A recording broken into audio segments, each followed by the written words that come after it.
This is Monty in the Morning, the show Phoenix Magazine readers voted #1 talk radio show in Arizona. #1 during your morning commute. #1 whenever news breaks during your day. And #1 whenever and wherever you want to talk sports. Now it's time for Monty in the Morning. Hey, yo, man. How the heck are you? Good morning or evening I morning. don't even know anymore. I legit don't even know. Good morning, my friends. It is Friday on the Monty Show. Hello. Damn. Yeah, the pipes are being tested this morning as we were up to the wee hours of the morning with the Utah Grizzlies, who lost. And then we still had to get up at 4 a.m. But that's okay because we have a huge show for you as always on a Football Friday. The Monty Show is presented by the Advocates, Utah Advocates.com. See the high end. Yeah, it's coming through. Is not there. Is it the end of an era at BYU football? And I don't mean the Big 12. We'll talk about that coming up on the show. Can Utah football go to Eugene with or without Bo Nix in the lineup and win? And perhaps, and I know this is a really heavy statement, but perhaps we have finally found a way to appease the red-ass complaining executive producer of the show, Tanner Plummer, because we're going to talk World Cup today. Wow. We're going to talk World Cup today. And no, RSL is not making the cut. Guy, it's Ray Al. Sorry, It's Rio not. Tinto. It's Sorry. Ray Al. Sorry, Ray Al. And what used to be the Salt Lake. No, Real Salt Lake's not making it. Real Salt Lake. Okay. If you've been Glad we injured, got that out of the way. or if you've been in a wreck, we saw a guy in a motorcycle almost get crushed by a cement truck yesterday. If you're a motorcycle guy and somebody hits you, go to the Advocates. If you need help with Social Security, that's right, they do that too. Go to the Advocates. Workman's Comp, of course, go to the Advocates. If you've been injured, you need representation. If you're sitting here asking yourself, hey, do I need a lawyer? The answer is yes, and there's only one choice. The best in the business, the Utah Advocates at utahadvocates.com. And obviously, one of the biggest stories in sports this morning is going to be this situation with Bo Nix and the Oregon Ducks. And can the Utah Utes go to Oregon and win with or without Bo Nix? I think it's a huge question. The Utah Utes are now a full 2-point favorite. And Jake, what do you expect to happen in Eugene tomorrow? Yeah, I mean, obviously, if you roll out and Bo Nix isn't starting for Oregon, I expect a Utah win. I mean, it's just as simple as that. There's no other way around that. There's no other path. I mean, if Bo Nix doesn't play, you should win this game. And I think you'd win it on the back of your defense still. But I think, it's just going to take less from your offense. I think your offense is still probably going to put up 30, 35 points on Oregon, because this offense is prone to putting up 40, 45 on very mediocre teams. So you give Oregon some love and some credit for that defense, and you figure, all right, the Utes are probably going to be somewhere around 30 points. You look at Oregon, and the thing here is that it's just a great unknown. You don't know if Bo is going to play or not, but if Bo doesn't play and one of their backups is in there, we see it all the time in college football where a backup comes in and lights the world on fire and wins a game they have no business winning. So to me, if you're the Utah defense, you have to be prepared one way or the other to play one of the best games of your season. I think if you're the Utah offense, you have options. I mean, you can meat grind this team if you want to with Tavion. You can try to get down the field and make some big plays that way. Like, there are a couple different ways you could approach this game. But again, I'm going to stay on the train of you can't turn the football over in this game. Bo Nix be damned. Like, you cannot fumble the ball, throw interceptions. You can't do that and expect to go up there and win. Like, that to me is the bare minimum. Yeah, I think you're exactly right. I mean, turnovers are going to impact this game very clearly. I don't think it's up to Bo Nix if Utah wins this game or not. I think it's up to Utah if they win this game or not. They've got to, frankly, come out and execute offensively. Because if Bo Nix plays, you're probably going to need 35 points to win the game. If Bo Nix does not play, you're probably going to need 35 points to win the game. I really don't know how much it changes. The line is interesting on this game. Note that the number is 60.5. That is 30 points a team. And that has changed without Bo Nix. So they're expecting both of these teams to score 30 points, let's say, because Utah is only a 2-point favorite. So are you expecting a 32-28 game? Either way, the boys in Vegas think this is going to be a very close game, and I have to agree. I actually think this is a money line game. I don't think that you can bet the spread in this game because I think it's going to be nip and tuck the whole way.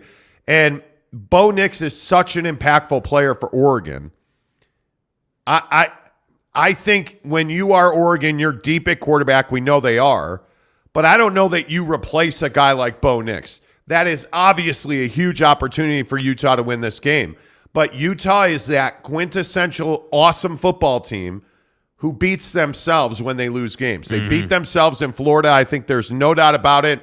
The interception, the bouncing throw, like Cam Rising is a better quarterback than we saw at the Swamp. And now I think we've seen that on display. They never showed up at the Rose Bowl to take on UCLA. I think we know that. Now, you would guess that there's no way that you no-show against Oregon. That just does not seem like a possibility at all. It's Autzen. It's essentially the Pac-12 semifinal. Yeah. Like, this is a huge game. You know what's going on down in Los Angeles with USC and UCLA. If you need to be hyped for this game, that's a you problem. I don't believe that'll be the case with the Utah Utes. I think they will show up at Autzen and Eugene, and they are going to be there with their ass-kicking hammer on. And I think that you are going to see a defensive performance, and I think you are going to see an offense that is going to come out looking for blood, Jake, and I can frankly not wait for this game. Yeah, and I think it always helps when you're on the road and you can get out to that fast start. I think when you're playing with the defense that Utah plays with, like if you can get that 10, to 14 point first quarter, that's going to be huge for this team. Now, I'm not saying that's going to happen, but anytime you can put up 2 touchdowns in the first quarter, you're going to be in a great spot. And I think that this game has the potential to be that type of game early on. Because if you're Oregon and you don't have Bo Nix, let's say, you're probably going to be aggressive. I would think. Like if my starting quarterback goes down and I kind of got to go off script a little bit, based on how I would play usually with Bo Nix, then to me, I would just be playing aggressive. I would say, okay, let's at least take our shots. Let's at least,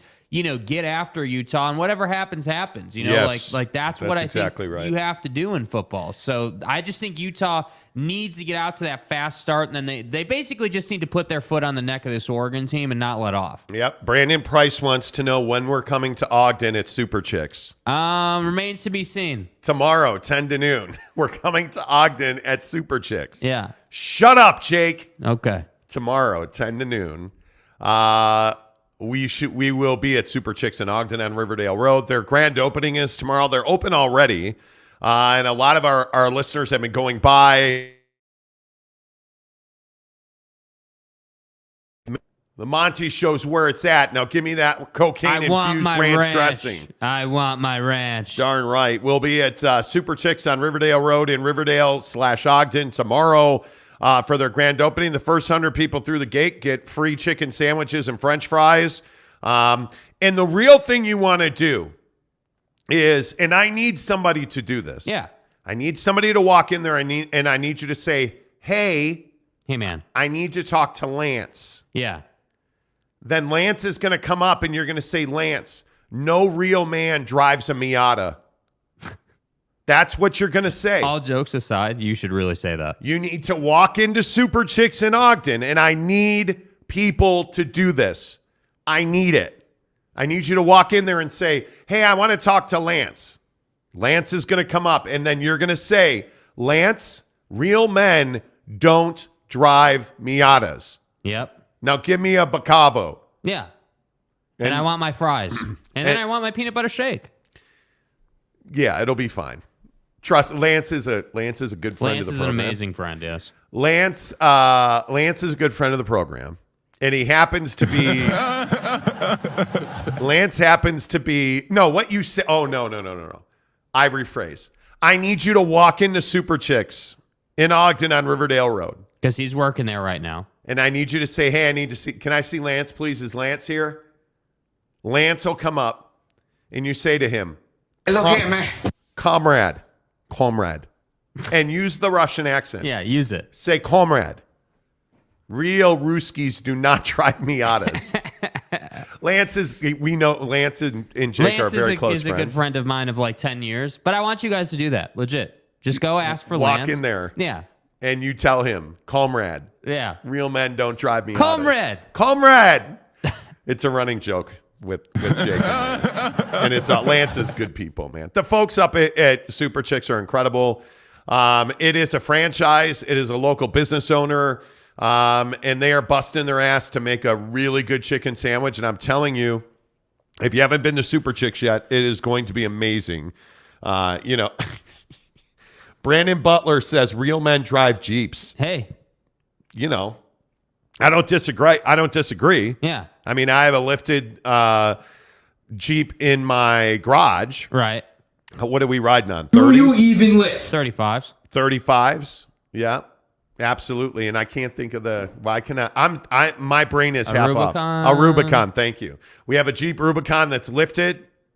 It's on a TerraFlex lift, big old tires. Damn right. Maybe we drive the Jeep up to Ogden tomorrow. Yeah. Maybe that's what we do. Jeep Subi action. Brandon Price says, LOL, I got you, Monty. Yeah, Darn serious. right. Let's go. Go in there. Go in there and ask for him. I'm telling you. Let's go. Know. And the funny thing is, you'll see the look on his face. He'll know that we sent you without you having to say anything. He will know. Yes, exactly right.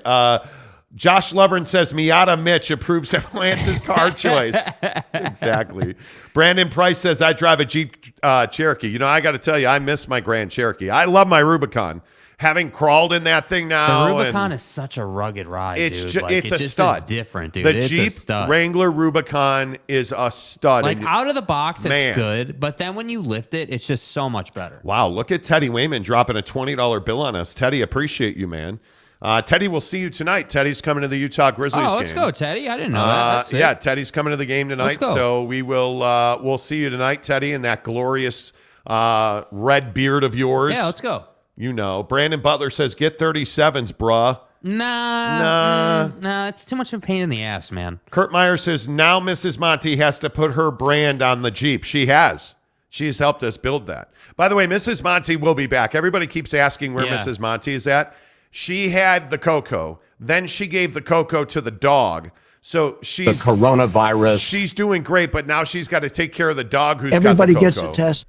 It has been a crazy stretch. Not to mention she is a titan of industry and has a baller job outside of what we do. San Diego State Aztec says everyone knows that you don't mess with Russians. Not a safe choice. Lance probably knows people. Well, he knows us, and we're people. We're kind of a big deal. Yeah, we're kind of a big deal. Yeah, come on. Let's see. Josh Lovren says Oregon backup is talented, but Oregon didn't trust him versus UW. No, they didn't. Yeah, that's what I'm saying, yeah. Listen, I think you don't replace Bo Nix. And as maligned as Bo Nix has been, certainly in his time at Auburn, but as maligned as he has been as a thrower of the football in general, Bo Nix has been the reason that Oregon team is winning, period. He has inflicted his will in the running game. Ask nobody else but BYU about that. And I think you saw it, if Bo Nix doesn't get hurt, they're going to win the Washington game. Yeah. But Bo Nix did get hurt. And he does, by the way, I would also point out Bo Nix did come in, even though he was hurt, he came back in the game, and he threw that sideline pass. Now, the receiver had stepped out of bounds, but, it certainly sounds, and we played the video yesterday, we'll play it again today, it certainly sounds like to me that he is out, and Chris Houston, the wide receiver at Oregon, pretty much spilled the beans on Tuesday. They both are two great quarterbacks. Obviously, Bo is down, so it's the next man up. But you got to come.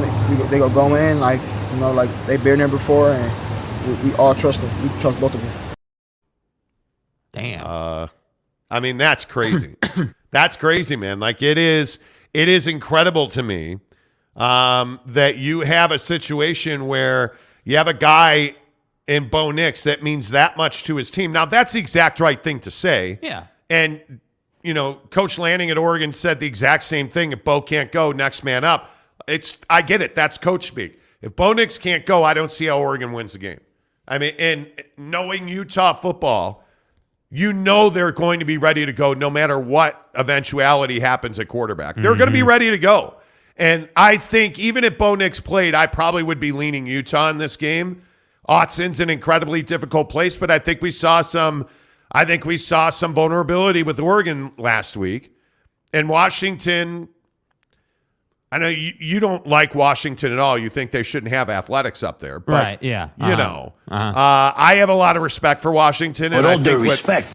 Kalen DeBoer's done there. Obviously, he's got them going back in the right direction after that Jimmy Lake disaster. But I think Washington's a good football team. I really do. Yeah. And I think that they deserve a lot of respect. And I think it'll be interesting to see, exactly how all that plays. But we'll see.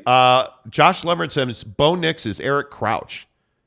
Okay, wait. Do you know who Eric Crouch? No, never heard Eric Crouch, dude. Come on. Old Nebraska quarterback who couldn't throw. Okay, say no more than old Nebraska quarterback. What? Old You're such a Nebraska hater. quarterback equals irrelevant. You're such a hater. Let's see.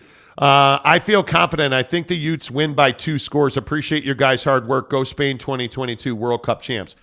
Thanks, Robin. I appreciate that. And I want to mix this World Cup conversation in throughout the show. Should the World Cup in Qatar be canceled? I have a lot of concerns about the humanity going on there, but you're starting to see the Qataris changing their tune now that the tournament is here. There's a massive story this morning out of Qatar about Budweiser. The Qataris had said, hey, yes, we'll allow you to sell beer because, again, that is a very, very, very strictly religious country. And alcohol, beer sales, you just don't do that. Being gay or being in the LGBTQ community, you just don't do that in Qatar. Yeah. Being a woman, being somebody with an opinion, you just don't do that in Qatar. No, I thought you said being a woman. You just don't do that in Qatar. You don't. We're having a World Cup in this country. Yeah. And it was about the money. It's completely ridiculous. So the Qataris had assured the World Cup committee, the organizing committee, that yes, we'll allow you to sell beer in stadiums. So the World Cup organizers go and sign a $75 million deal with Budweiser. Well, the Qataris kind of changed their mind this morning when they said no beer sale is allowed at the World Cup. And Budweiser paid $75 million to sell beer at the World Cup. Sorry if you're offended by that. I'm telling you, it's just the beginning in Qatar. Yeah. That these guys are going to change their tune on human rights, on the LGBTQ community. I think if you are a same-sex couple, you should not go to the World Cup. And it's really unfortunate that the money-grubbing, a-holes that run the World Cup chose Qatar because the U.S. wanted it, England wanted it. Like, there are other places you could have hosted this tournament. And yet you chose a company that routinely represses and oppresses humans. And I think we're going to see, I think there is a very high chance that there are human atrocities during the World Cup. Facts. It is what it is. Yeah. It is what it is. Teddy Wayman says, man, the Utes have to get the win. They do. It's such a huge game. They do. It is such a huge game, and it's just, yeah, I don't know. Tanner, okay, so Tanner says the Utes are taking the dub, I guarantee it. Right. Which only is trumped by his opening comment this morning where he said, with all due respect, I understand you're trying to get clicks, but... Here we go. Are you seriously asking the question, how is this not the end of an era at BYU? Hey, guys. See, and this is why I call Tanner a red ass. Maybe, just maybe, we can talk football without thinking that these guys are robots who are hung up in their lockers after the game. When I talk about the end of an era, I mean guys like Pini Katoa. I mean guys like Harris LaChance, who are never going to play another game at Lavelle Edwards Stadium after tomorrow versus Utah Technical Institute of Nobody Cares. They're never going to play another game at home. Fucking A. And I think what you have to recognize is that these guys pour their heart and soul into being a BYU Cougar. And for a guy like Harris LaChance, it's his whole life. It's all he ever wanted to do. Yeah. And if you didn't see the Harris LaChance interview this past Wednesday, go and get it. It's on the YouTube channel. Go watch him go watch him get emotional talking about the fact that he's the first one in his family. And it was a phenomenal interview. And not because I did it, but because of what Harris said. Talking about how, hey, it's senior day and my brother who plays at Utah Tech is going to be in the house. And we're going to compete against each other and my family will be there. And then you think about the sacrifices a guy like Lopini Katoa has made. Yeah. And you think about the fact that he's a 12th year redshirt, a senior, right? Like he's been there a long time. Maybe get your head out of your rear hindquarter orifice and understand that, I don't know, maybe it's not clickbait. Maybe we're actually celebrating the men who have given so much to the BYU football program. Because when you look at the list of seniors and you think about, Earl Tuiati Mariner and the physical sacrifice that he has made to be a BYU Cougar, and you think about guys like Chris Jackson, and you think about guys like, I don't know, what's a name on this list you don't probably think about? Matt Criddle. You probably don't think regularly about Matt Criddle. That's not a name that you have in your head. You don't think about Caleb Hayes on a regular basis. You don't think about, Houston Heimuli on a regular basis. Well, those guys are never going to play another game at Lavelle Edwards Stadium. So it matters. Yeah. And when you talk about decisions that have to be made, everybody keeps saying, well, hey, Harris LaChance has more eligibility. He straight up said on the show the other day, it's the last time I'm going to play in a BYU uniform at Lavelle Edwards Stadium. Yeah. He's not coming back. And you look at guys like, what's Puka Nacua going to do? Is Puka Nacua's NFL stature ever going to be higher than it is now? Nope. Probably not. I look at a guy like Gunnar Romney. What a wasted season for Gunnar Romney because of injuries. Mm-hmm. But we want to talk about, well, they did lose the Notre Dame game. Well, they're human beings, man. I think we forget about that. As far as clicks, yeah, we do want people to find the show. Yeah, we do. So again, we've talked about this concept a million times. Our job to feed our family is to get people to watch this channel. I don't know why that's such a hard thing to understand. Yeah, I don't get it. It's with all due respect, as you said, Tanner.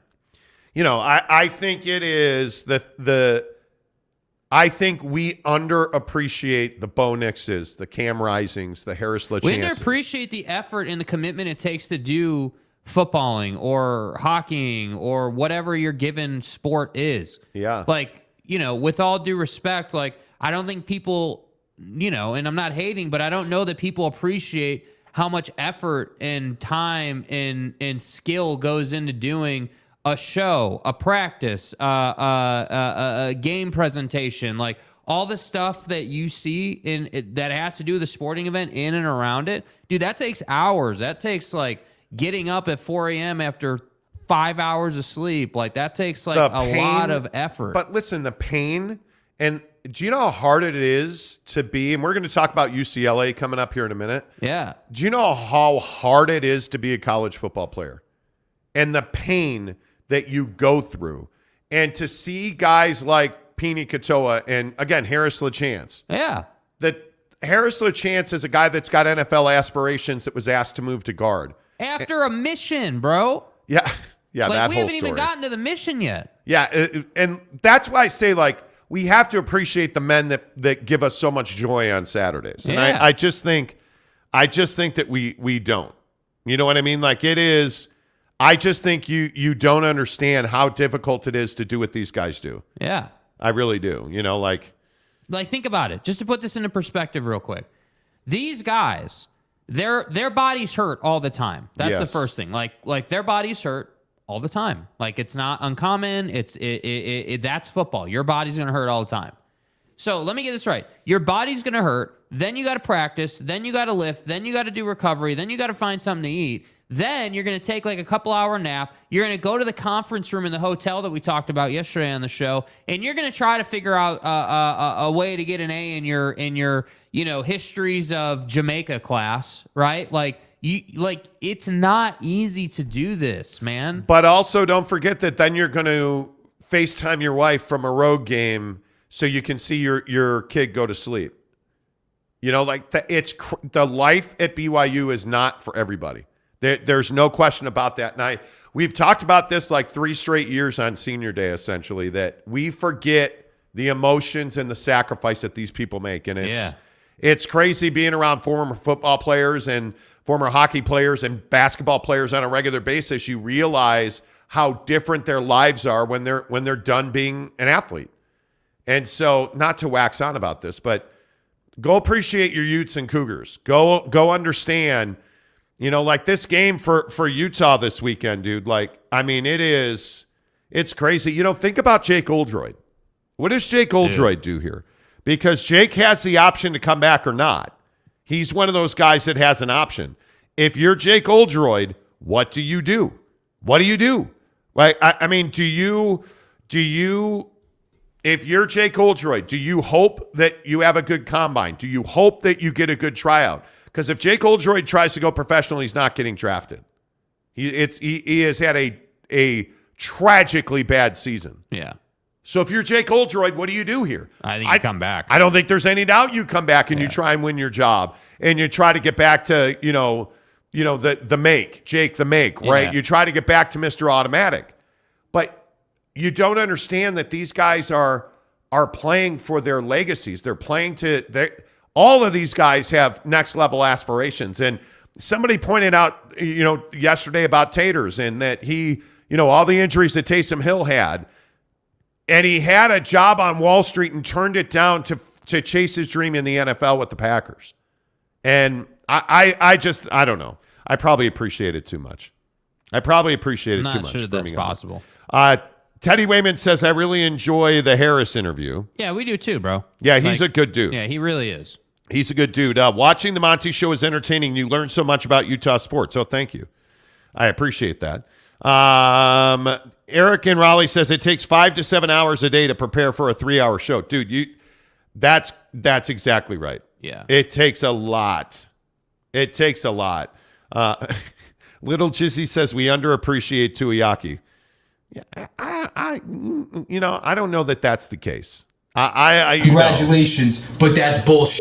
I don't know if that's the case, Eric in Raleigh says it takes 30 to 35 hours a week to prepare for playing a 3-hour game. Never mind classes. Yeah, dude. Never mind wives. Never mind kids. 2 jobs. Drama. Yeah. Like, I cannot tell you how many athletes I am around or have been around who will go into the locker room at halftime, look at their phone, and have a fight with their girlfriend on text at halftime. You don't think about that stuff. And then they'll come out and they'll dominate the second half. You don't think about that stuff. Yeah. Brett Robbins says, on top of the parties and the beer you drink on a daily basis at college. What? What? That does not happen at BYU. That's an honor code violation. Yeah, come on. Let's see. Josh Leverett says, University Club Sports has some demands most couldn't handle those expectations, let alone D1 sports athletes. Yeah, exactly right. Yeah. Exactly right. Eric in Raleigh says, Brett, don't conflate non-athlete college experience to athlete experience. Exactly. San Diego State Aztec says, my son played college football. No need to explain their sacrifice and pain to my household. Hey. And I think, but that's San Diego State. I think that's exactly why you have the perspective you have. Yep. I mean, it is really difficult to be a college football player. I have a lot of respect for it. And like I said, I probably have too much respect for it. And I don't have too much respect for Quick Quack Car Wash because frankly, I know how awesome they are and they present Football Friday and the biggest stories in sports right here on the Monty Show on a daily basis. Love all of you guys who are tweeting pictures at us of your experiences at Quick Quack Car Wash. The reason I go to Quick Quack is because I don't need my voice to go through the car wash tunnel. And it usually takes 5 or 7 minutes. Even when they're busy, it's quick. And I love that you get to deal with human beings. It drives me crazy when I'm going to go to an overpaid, overpriced car wash. Oh, $40, put your card in the machine. You never talk to anybody and you get a half-ass car wash. Not at Quick Quack. At Quick Quack, you get a really reasonably priced car wash. And I, again, do what I did, get a wash pass, $21 for an entire month of unlimited car washes. It's a smoking deal. And at the Quick Quack at the district in South Jordan are having their grand opening. So I believe that started Wednesday. Yeah.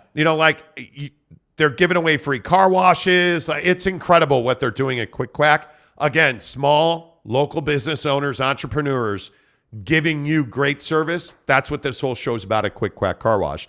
I think the biggest stories in sports this morning, I don't think there's any doubt this Utah game and BYU Senior Day against Utah Tech are the two biggest stories of the weekend. But I also think the Jazz and the Suns is a really, really big story. Yeah. And the conversation that I want to have about the Jazz today is I think the Jazz are in this situation where it's unlike anybody else in the NBA.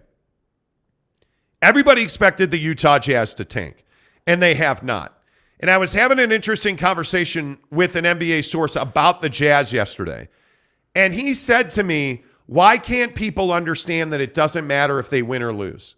If they win every game for the rest of the year, they still can get whatever pick they want in the NBA draft coming up over the summer because they have a buttload of draft picks.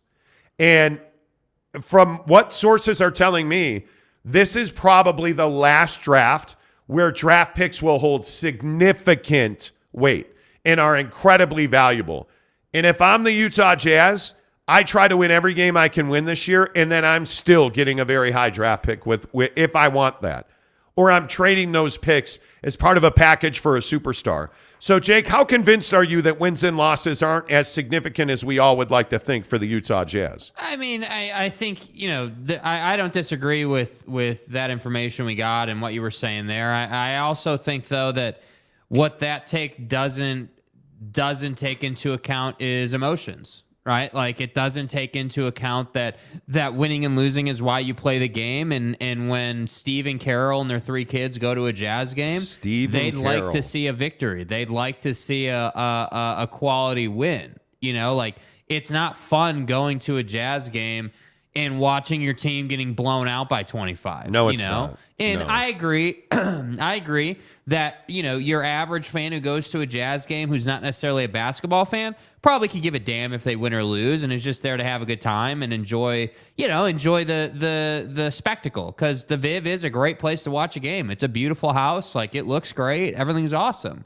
But I have to say that, yeah, for the folks who listen to this show every day, for a really tried and true basketball fan of the Jazz, I do think winning and losing matters. Like, I think that if you're just going to be this losing team, Salt Lake City sports fans don't have a lot of patience. So you notice that, like, the BYU viewership, nationally speaking, you see the numbers come out and they haven't been doing as great. Like, you look at, you can use several examples, but you see what I'm getting at here. So from a business side, yeah, winning and losing doesn't matter. They still have all the picks. They're going to be able to get whatever the hell they want. Like, that's 100% true.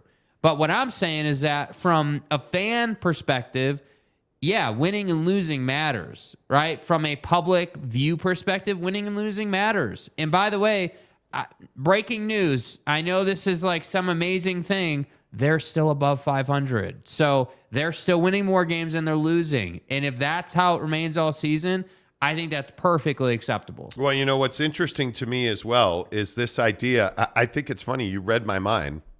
We had not talked about this before the show. Why are Jazz fans in doomsday mode? Why? I don't understand it. Like, so you should you've be lost. Celebrating, bro. So you've lost 3 in a row. Is it really the end of the world? And I think you have a really good chance. Look at the line on the game tonight. It's 1.5 for the Suns at 227. I mean, put your money on the Jazz on the money line. Why would you not do that? I don't understand this doom and gloom out of Utah Jazz fans. The Jazz have every opportunity to win this game. And it's not the end of the world. Trust me when I say that. What if they lose tonight? They've lost 4 in a row. Okay. And then what? The season's over? No. This team is going to compete. And my guess is they're going to be 7, 8, 9, 10 in the West. And they're going to be on the cusp of a playoff spot. Maybe in the play-in, obviously. But that's still a playoff spot. This is a compelling team. By the way, yeah, I also think they need rest. I think these 2 days off were huge for them. Yeah. So, I just don't I just think there's, I guess what I would love to hear from the comment section is just why it seems like the patience for this team is so low. Like, I don't know. Like, I could understand last year. Like, last year, totally get it. Like, last year's team had expectations. Last year's team had NBA Finals aspirations and, like, getting to the Western Conference Finals and being a historic Jazz team. Even though I disagreed with the expectations, those were absolutely the expectations. This year, you don't have expectations. The expectations were that you were going to tank. And now, because you've come out to a hot start, it seems like some Jazz fans think that this somehow should be some NBA Finals contending team. Like, that's not how the process works. And that's why I'm saying, as a Jazz fan, you have to watch these games a little differently than you did last year. Yes, you do. Like, you shouldn't be watching these games for win or lose. You should be watching these games for compete. You should be watching these games for how many times is Will Hardy going to mess it up with Lauri Markkanen on the bench, right? Like, you should be looking for the game within the game. That's what you should be looking for. By the way, Neville, I don't know why you ask such hurtful questions. Neville wants to know what college in Utah is doing the best in football. Neville, are you just out to, like, burn the world down today or what? Neville? Donnie, please. Is there any question? It's Utah State? What? So you have no frame of reference here, Donnie. I mean, Blake Anderson's the coach of the year. You know.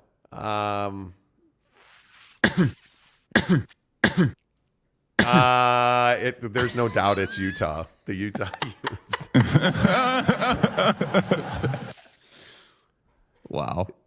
Where did Utah State go? That was a trap question. Yeah, that was absolutely a trap question, and I don't appreciate it, Neville. I don't appreciate it, man. Little Jizzy says Stephen Carroll are hoping the Jazz don't draft another Dante Exum type pick.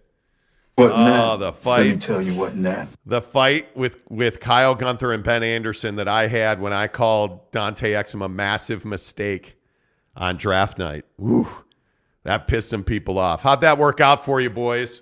You know, it is what it is. What else you got? Brett Robbins says still can't get over the Azubuike pick over Bane. You know, Neville says thank you. You're welcome. Thank you. Anything that we can do. Okay. Anything we can do. Forrest G. Wow, Forrest G. Bro, you're back. Dude, you're where back. have you been? Where Missed have you, dude. Where have you been? If you tank, your organization loses money on team store sales, ticket sales, and your player trade value drops. It's such a stupid idea that you're purposely going to lose 5 to 8% chance at a risky 7'5" guy. But see, Forrest G, that's why we miss you, because tanking is a terrible revenue generating idea. Yeah. Tanking is a terrible stream of revenue. And by the way, notice that the Ryan Smith short on money conversation has disappeared a little bit, right? Like, no one's talking about that. Now, again, there's no proof that Ryan Smith has any financial issues. No proof of that, right? We've just been, when we had that conversation 2 months ago, there was, a lot of speculation based on the fact that, you'd brought that investment firm in, and, like, you had done some things that may or may not have suggested that you were a little tight financially. Like, so all that's gone to the wayside. But I also think that Ryan Smith is a super competitive individual. I also think that as a tech guy, to be a billionaire in the tech industry, you got to be a killer, man. Yes. You have to be a killer. Well, he also spent millions upgrading Vivint Arena for the All-Star game. Mm-hmm. Yeah. He has spent a ton of money on the G League. But I think a lot of people want to say, like, hey, because the uniform thing happened, and you don't have a TV deal. I absolutely believe that the business side of the Utah Jazz has been nothing short of a disaster. Yeah, and so I think people think they're just a little bit light on where they'd like to be with cash. I think that's absolutely accurate. Yeah. I think when you look at the lag in jersey sales, I think when you look at the lag in, frankly, the TV deal is a huge problem. Mm-hmm. And I don't know what you guys think, but I don't think that you can do the Clipper Vision model of TV and streaming, which basically is, hey, pay me $10 a month and you can watch Jazz basketball anywhere you want.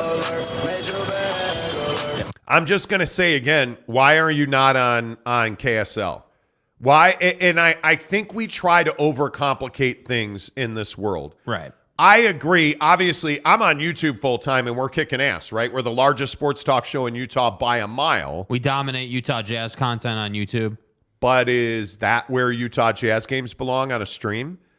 Maybe they more belong on K-Jazz, like we used to. Like, how many of us remember K-Jazz basketball? But I think the problem is that the fan base is in a different place in the organization. The fan base obviously wants it for free. And I get that. I don't even have an issue with that.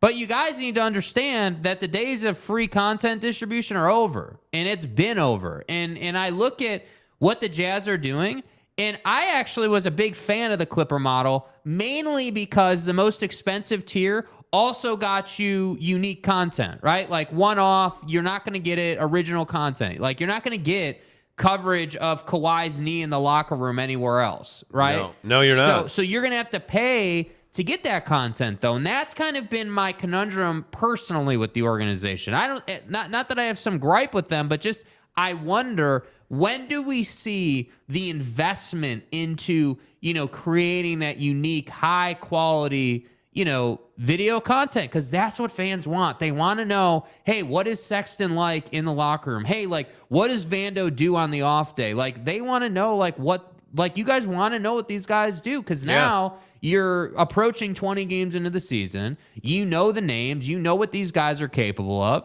So now you want to really get to know them. And that's why I'm saying I'm curious when that investment happens, because I do believe Ryan will invest in that type of thing. It just hasn't really happened yet. I think where we are in this world, and in the comment section, please tell us what you think. I think where we are in this world, you have to have a streaming component. Ask the Pac-12. You have to have a streaming component.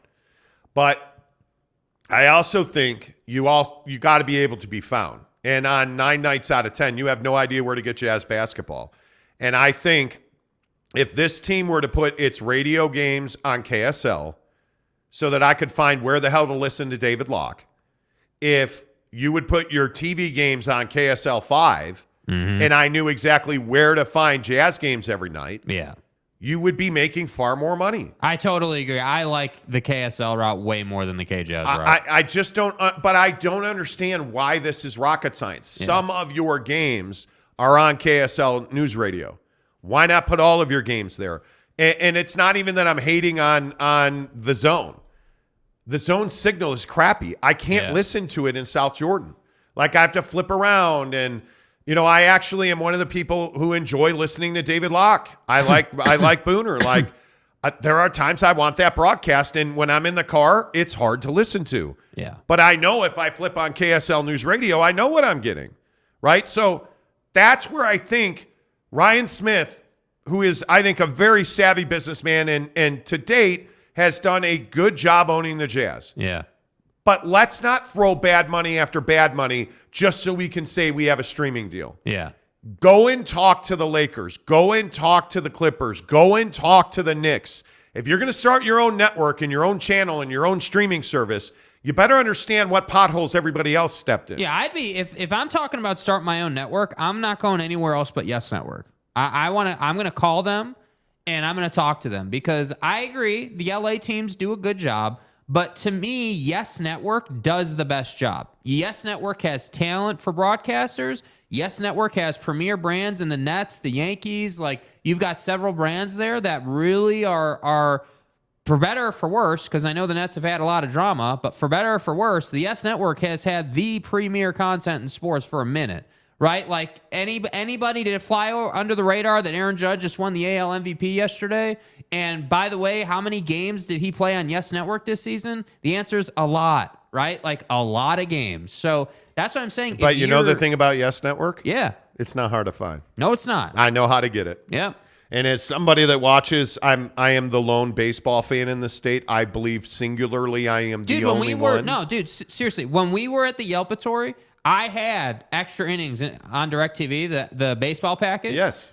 So that I could have games on. Like, I love baseball. And I'm telling you, like, if the Utah Jazz had a network, or even if they just invested in their YouTube channel more, like, I know they're putting out content. Everyone always says, oh, well, what do you want them to do? They went to RSL Stadium. Like, they've been doing things. I get that. What I want is premium. What I want is highly produced. What I want HBO level production.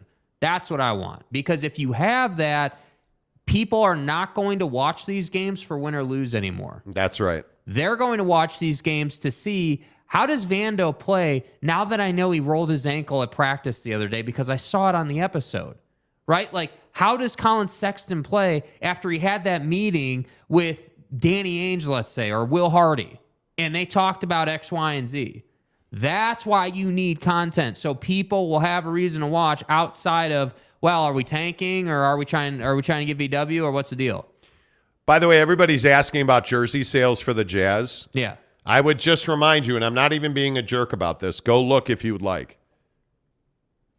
LeBron James has by far the best-selling jersey, but do you understand that nationally speaking, the 90s era Chicago Bulls are still the preeminent jersey seller in the NBA? Yeah.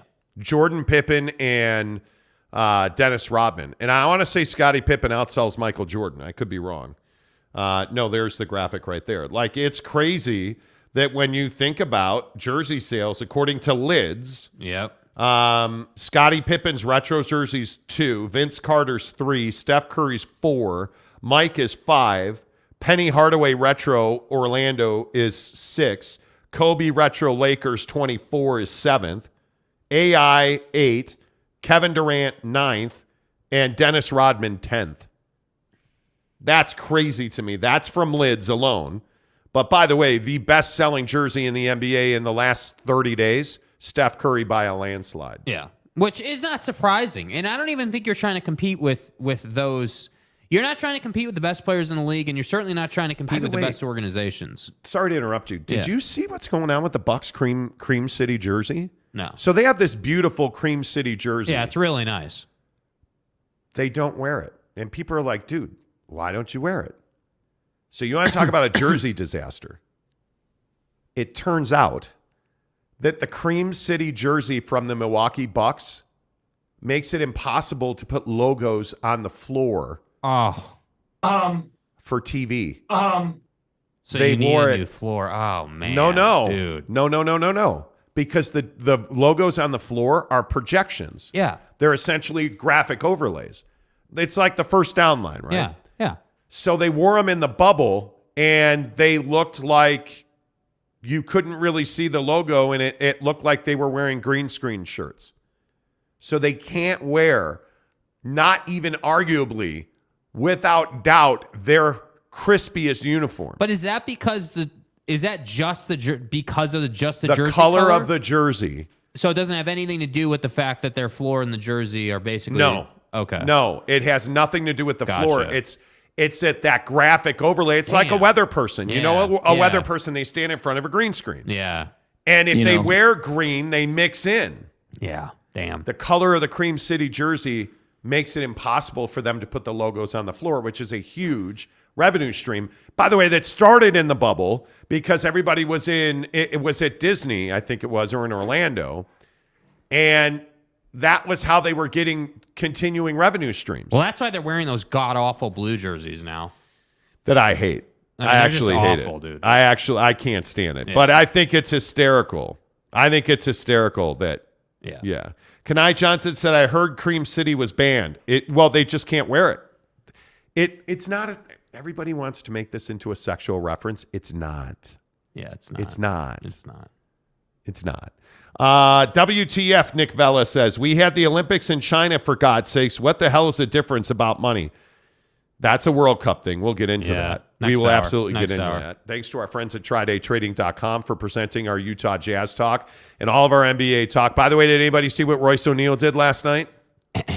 Triple-double, 11-11-11 with points, assists, rebounds, and he got the game-winning putback on a tip of a Kevin Durant jump shot. Brooklyn wins last night. Yeah. Good old Roycey boy. Yeah. I told you guys he was their best defensive player and they should never have traded him. Right. I told you he was my favorite Utah Jazz punching bag, and you got a first-round pick for him, so it was great. It was fantastic. Let's see. San Diego State Aztec says, I'm a Suns fan, and even I bought a Curry Warriors jersey for my nephew. Of course you did. That's what I'm saying. Like, you're not even trying to compete with Steph. Like, Steph is a standout, you know? Yeah, yeah, you know. Are we going to talk about Ohtani? The Ohtani? No, we're not going to talk about the Ohtani snub because Aaron Judge deserved the MVP. Dude. By far, it wasn't close. Snub. There's no conversation. Shohei Ohtani, if he wants to be an MVP, should be a hitter and not a pitcher. You want to win the Cy Young? Then be a pitcher and don't be a hitter. Aaron Judge was by far and easily the most valuable player to his team this season. It's not even Aaron Judge. Paul Goldschmidt, I think, is one of the best stories in baseball. Yeah. I mean, that he finally won an MVP. Screw the St. Louis Cardinals. You go Cubs.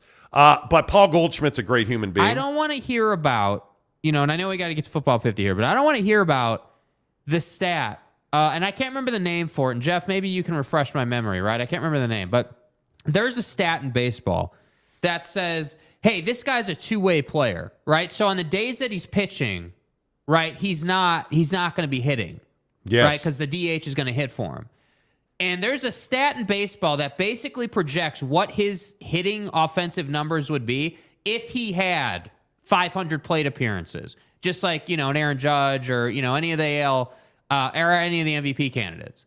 I am so sick and tired of those stats in Major League Baseball. It's a choice to be a two-way player. Why is it not good enough to be in the Cy Young conversation as a pitcher? I don't understand it. That's not good enough. Come on. I don't understand it. And the thing is that you have to remember, one, nobody cares about the Los Angeles Angels of Anaheim that are down the street from Disney. Nobody cares about the Angels. They are irrelevant. Oh, Shohei Ohtani's an MVP candidate? I didn't know that. Yeah. Who watches Angels baseball? Come on. Besides the 13 Angel fans that are on the entire planet. Then you consider that what Aaron Judge did was historically impactful, and that he broke the Roger Maris record, and that hadn't been done since, the 40s, 50s, and 60s. And you look at the fact that he's wearing pinstripes in New York. You look at the fact he did this in a year where he bet on himself and didn't sign a long-term extension, and he's now arguably the most valuable free agent in the history of Major League Baseball. You look at the fact that he did it at Yankee Stadium. You look at the fact that the Yankees play in New York. You look at the fact that he carried that flippin' baseball team to the postseason. You look at the fact that he is the straw that stirs the drink. You look at the fact that Mike Giancarlo Stanton's mom was out of the lineup pretty much the entire year. Yeah. You look at the fact that he and Anthony Rizzo both carried that team, but without Aaron Judge, the Yankees don't go to the postseason. Aaron Judge is the only reason that team went as far as they did and won as much as they did. The run that he went on in July, October was nothing short of ridiculous. The national media spotlight that was shown on Aaron Judge, the pressure he was under, and yet he still performed. I mean, I don't even think it's a conversation. I really don't. I really don't. And this is not but Jeff, here's the thing. It's not a New York bias. It's facts. And we do this too much in sports. Well, East Coast. Okay, in college football, the Pac-12 gets screwed because every 1,000-year-old AP writer goes to bed at 6 o'clock when the game's over. In Major League Baseball, in professional athletics, look at Zach Ipu. If you're going to be the quarterback of the Jets, you're going to be under an incredible microscope. If you're the best player on the Yankees, you're under an incredible microscope. It's what makes Derek Jeter so special, right? It's what makes Aaron Judge so special. It's not a New York bias. It's the truth. Yeah. I'm a Chicago Cub fan. I hate the New York Mets. But why is Jacob deGrom so singularly unique, or before all the injuries? Because he was a dominant pitcher doing it for the Mets, who have been bad, and he was still doing it even when he was getting one run a game in support, Jacob deGrom. Why is Matt Harvey so maligned in the bigs? Why is Buck Showalter so significant? I think he won his 4th manager of the year. And he did it with the Mets in New York. It's harder to win in New York, Chicago, and Los Angeles. Yes. It is harder because Oh, well, they have all the money in the world. And by the way, you can't have it both ways. New York bias. They buy their players. Okay, so what is it? They either buy championships or they're a huge failure when they don't win. Oh, but Shohei should have won the MVP. It's New York media bias. Well, what about the expectations? Because ain't nobody got a single expectation that the Angels are going to win anything. Yeah, that's the Astros division to lose. Every single year. Yeah. Every single year. Yeah. Boyd, nobody likes the Astros. Nobody. Boyd, you're really testing us. The only people that like the Astros are those that make aluminum garbage cans. That's it.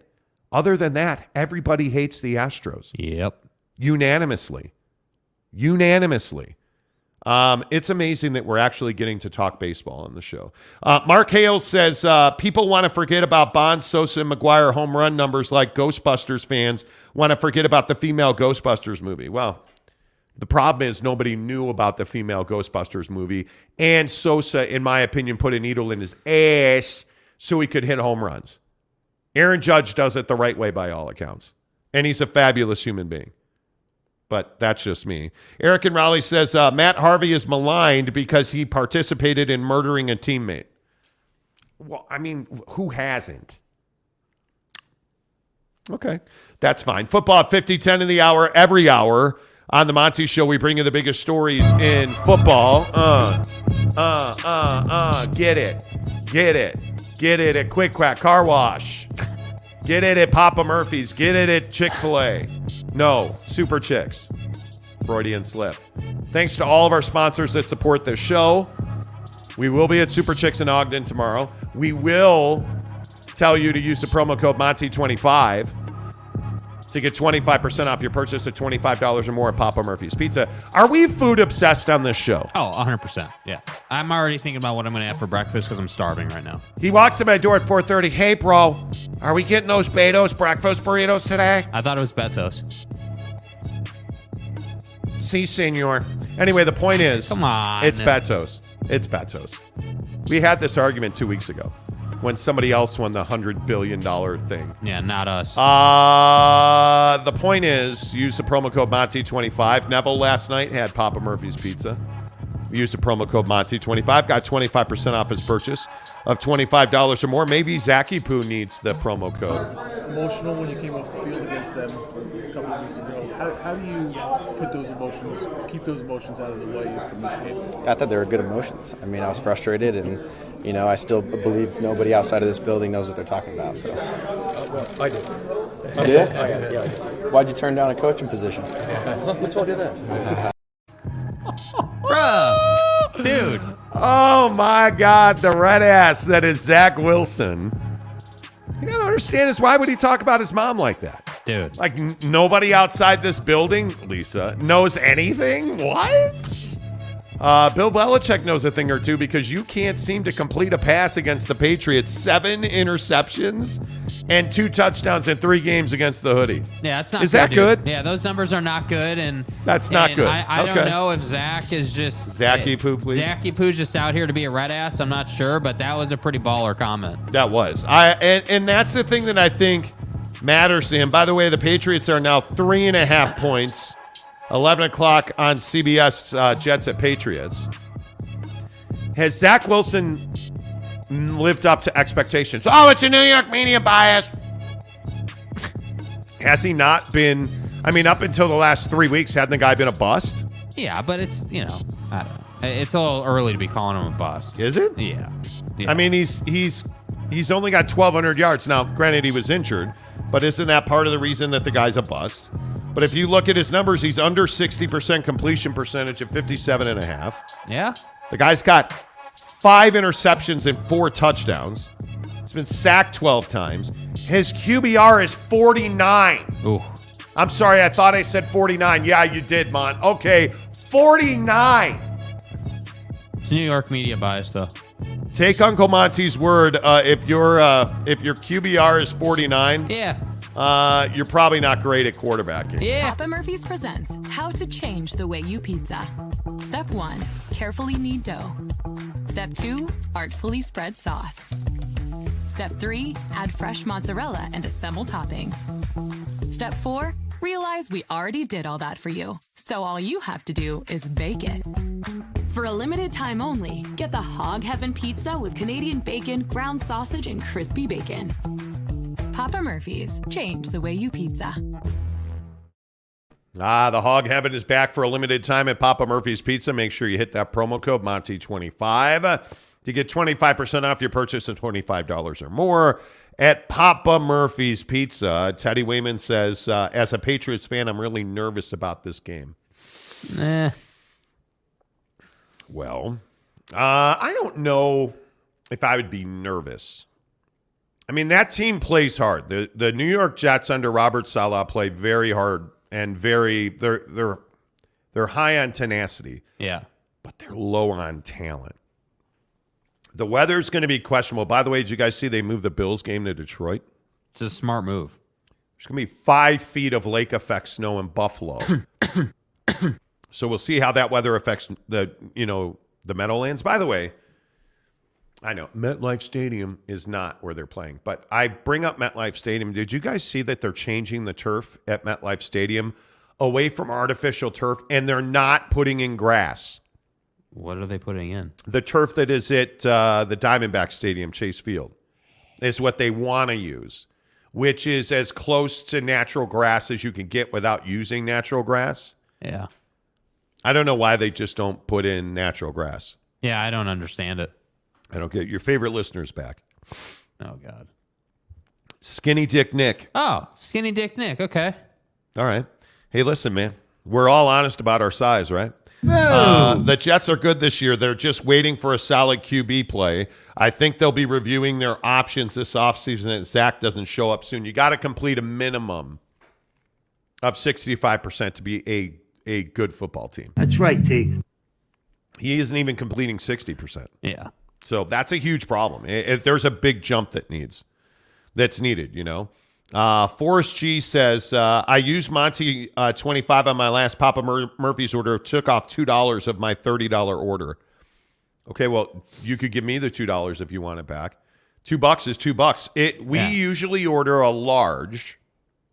We get custom pizza. Although I'm ready to try the Hog Heaven. I got to be honest with you. It sounds amazing. We usually get a large and a medium, traditional crust. Mrs. Monty goes with the vegetarian pizza. We usually get barbecue sauce, mushroom onion, green onion, mozzarella, and some pineapple on top. And usually that's about, I don't know, $40. It saves us about $9 every time we order it. Yeah. I'll take it. I'll take every dollar. I'll take every dollar that I can get. Yeah. You know what I'm saying? Like I think that's hugely important. Yeah, I think, and by the way, like he was saying, like I think, like give us the $2 then. You know, I mean, you just send it on over for us. You don't want the $2. You can donate it to the show and stuff. And by the way, if you don't want that $2, make it like $6. Order the take and bake chocolate chip cookie dough. Yeah. Because I still maintain and look, I love the Jacko pizza. I love all that stuff. Pizza's great. The crust is great. The breadsticks are great. Yes. The salads are great. Nothing's better than the chocolate chip cookies. Yep. Let's see. I ordered the Hog Heaven. I thought something was wrong because I thought it was 25% off. It was at the St. George Papa. I appreciate the $2 though. Okay. St. George is living well. I love our listeners in St. George. We have quite a few. Thank you for that. Right. My point is, it's $2. Whatever, Forrest G. Yeah, I mean, I don't understand what we're, what the issue is here. You got discount code of Papa Murphy's, and it adds up over time. I mean, if you're having it a couple times a month, you're probably saving $20. I think it's worth it. Well, how many people are fat like us and order Papa Murphy's once a week? Lots of people, right? Lots of people are on the first team all fat ass diet, right? With Zion, fat, right? I thought you said you never call me fat. I don't. Fat. What do you mean? Okay, that's fine. Teddy just keeps giving us tips, baller. By the way, I got to get Teddy out to look at my shower So I am because Teddy tips us so much, I can afford a cleaning person. Right. I have absolutely the best cleaning person. She comes once a month. Hey man, I'm not making a joke about her. She is a nice woman. Jackie is her name. Right. But she does such a good job cleaning my shower that I notice all the imperfections in the tile. Yeah. So after my afternoon nap yesterday, because I passed out, I had one of those naps yesterday where Jake was coming over at 2:00 and we were going to leave to get back to the arena. We had a bunch of production and stuff to do. Yeah. I snapped out of a nap at like 1:40. And I was like, ugh! You know, that afternoon nap where you fall asleep. I missed it. And so I ran upstairs, got in the shower, and I was noticing like the idiot who did my grout. And I would like to admit now, I'm stupid. I am not a smart man. That's why I hire an under-the-table contractor to build me a shower. You're casual. That was a very casual move. That was dumb. Because my master bathroom has been nothing but a pain in the ass. Come on, man. And this is why I always tell you, hey, call the Wayman brothers, dude. Call the Wayman brothers. I say it all the time. Yeah. Because don't do the Monty and you know, like, hey, you know, hire a contractor who doesn't know how to hang a ceiling fan so it's like hanging off the ceiling because he just stuck it up in the hole and didn't attach it to the joist. I started having second thoughts. So now every time it's windy out or God farts on my roof, I get like insulation that falls down onto my toilet. All gas, no brake. You know, other than that, you know, the only other issue is, well, the tile is on level on my floor. There's a piece of tile, like the floor is like this, and then the piece of tile goes like this. Can you measure it? You know, just because I kick the ball of my foot on that hole pretty much every day, you shouldn't worry about that.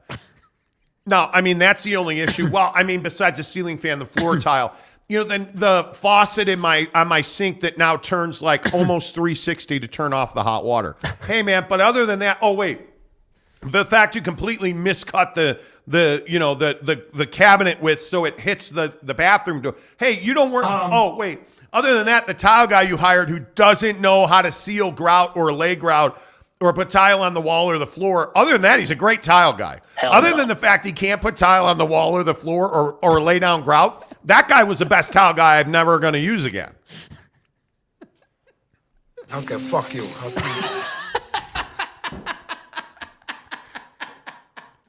And then is it lost on everyone? Hold on. Is it lost on anybody that you're doing all this complaining in the studio that the Waymans built at the Mavericks Center?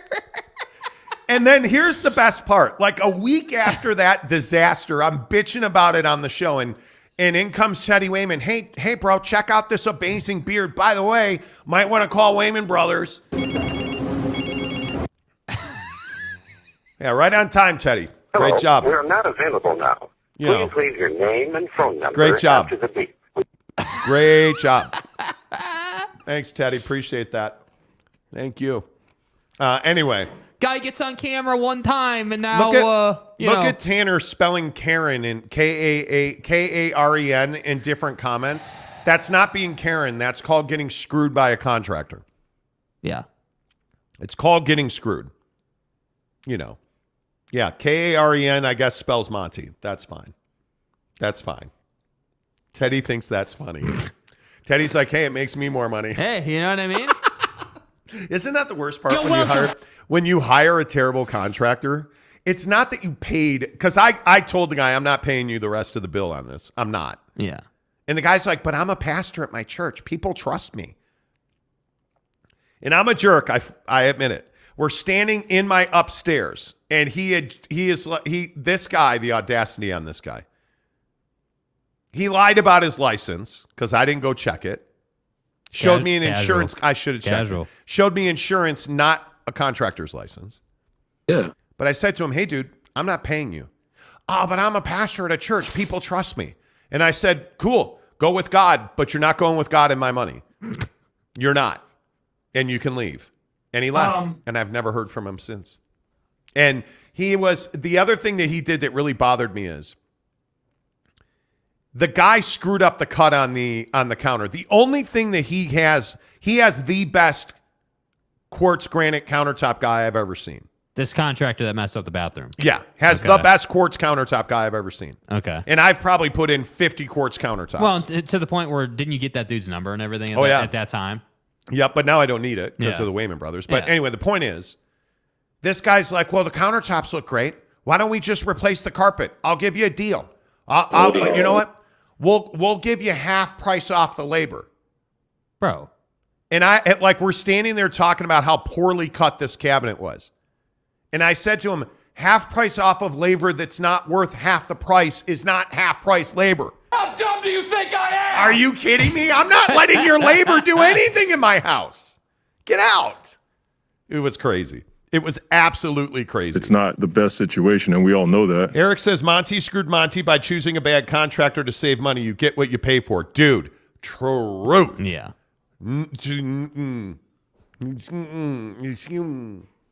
That was so frustrating. That's a new scam. You just say I'm a pastor and everything. Oh, yeah. Hey, man, I know. Look, your daughter's beautiful, and we did our thing, but I'm a pastor, and people trust me. Having fun is the name of the game. I love the one where people are like, okay, you've been convicted of triple homicide and defrauding these people. Do you have any last words? Well, Your Honor, I would ask for leniency because I am a Christian man, and like you can pull off like the most heinous crime ever. Well, I'm a Christian man, and right, great, but you triple murdered a couple of dudes. I'm Shiva, the god of death. Gonna have to put that needle in your arm, sir. Damn. Right? Like, it drives me crazy that somebody will get caught in a sex scandal and will be like, well, I'm a Christian man. I ask you for forgiveness. No, you're the flipping governor or senator or like school board president. Like they caught this guy in California defrauding the school, the fund that pays for kids to eat lunch. And it was one of those, you know how in Los Angeles there's just 100 towns, and there are these little cities that are incorporated. They have a mayor and a council. Yeah. In this small little city, this guy stole, and I want to say it was like $150,000 from the kids. Yeah, from the kids' lunch fund. Why? So the kids could eat. Dude, why? And he's like, but I'm a good Christian man, and I ask you for forgiveness. Hey, guys. And they were like, well, yeah, sure, okay. Why don't you come back and ask us for forgiveness once you're on parole? Because your ass is going to jail. Like, it drives me crazy. Damn. It is what it is. Josh Lovern says, pastor. It's the same thing. Yeah, I wasn't going to point that out.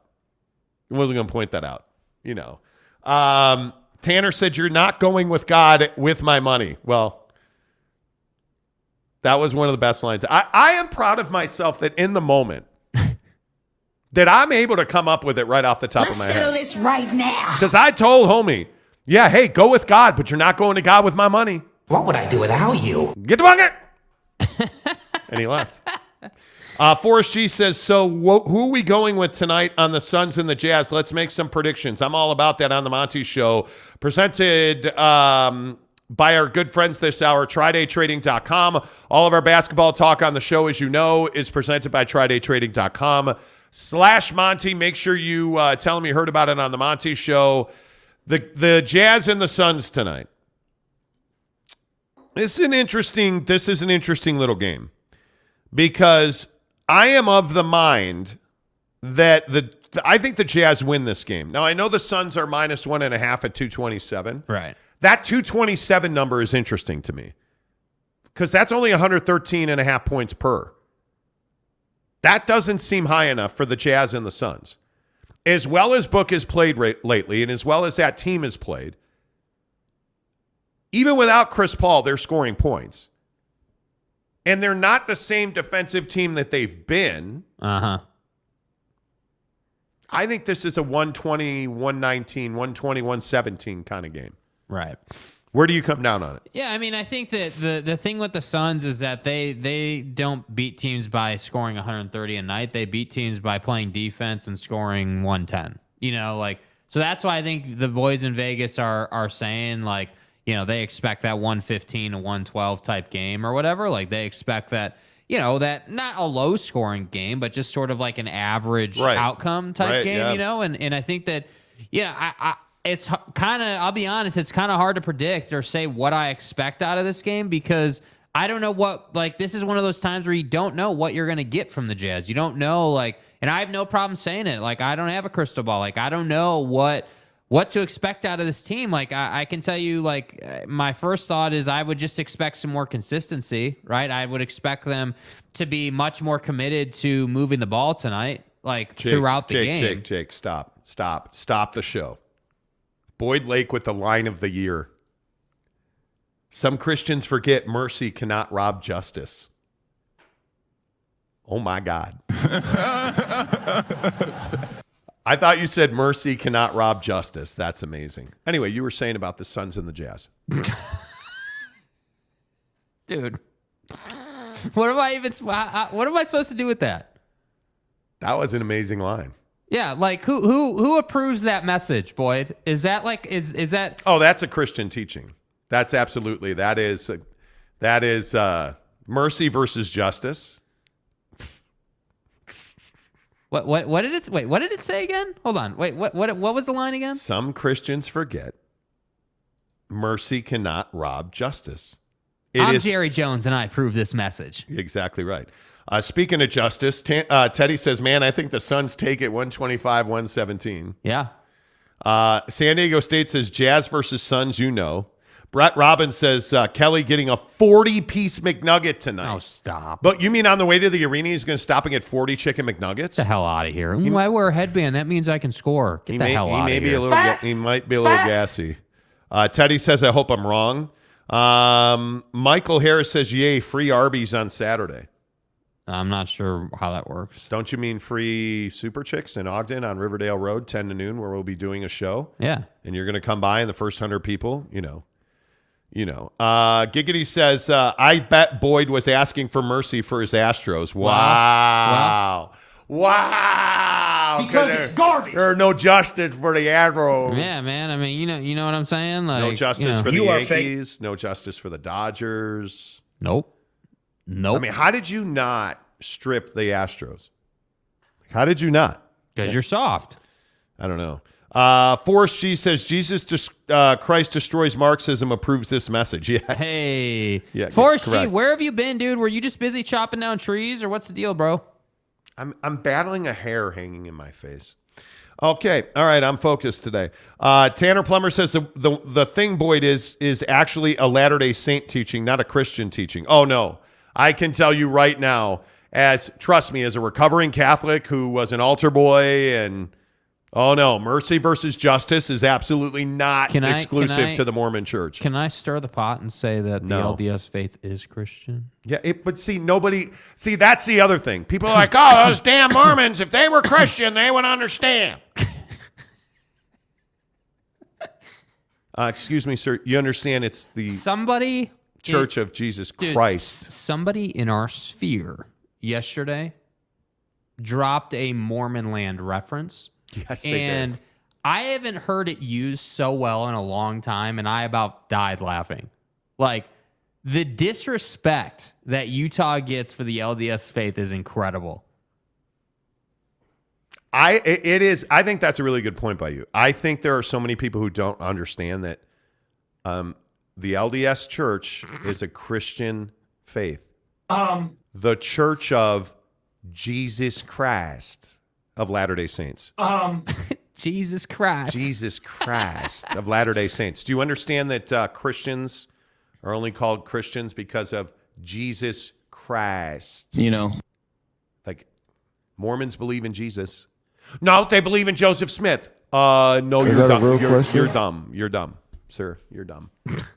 The people that don't know. They believe in Joseph Smith. The people who don't know. And I believe that I'm going to win the $2.5 billion Mega Millions, okay? Salty Drunk is back.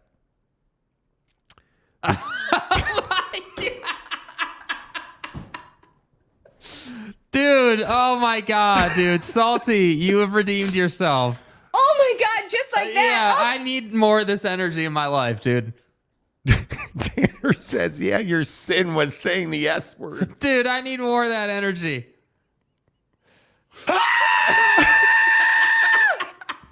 Yes. Oh my God. That was incredible. Who sent us that video the other day? The Super Soaker retro commercial video. Oh my God. I died. I laughed for like 20 minutes. I think it was Solace. Was it Justin Solace? That's Maybe amazing. Napierski. That's amazing. Fat Jesus says, I know Mormons who say they aren't Christian. They are Mormon. Drives me crazy. I don't understand Austin that. Napierski sent that. Austin Napierski, you stud. Oh my God. Boyd Lake says, saying that the church's name with the Jerry Jones accent is an all-timer. No. Jesus Christ.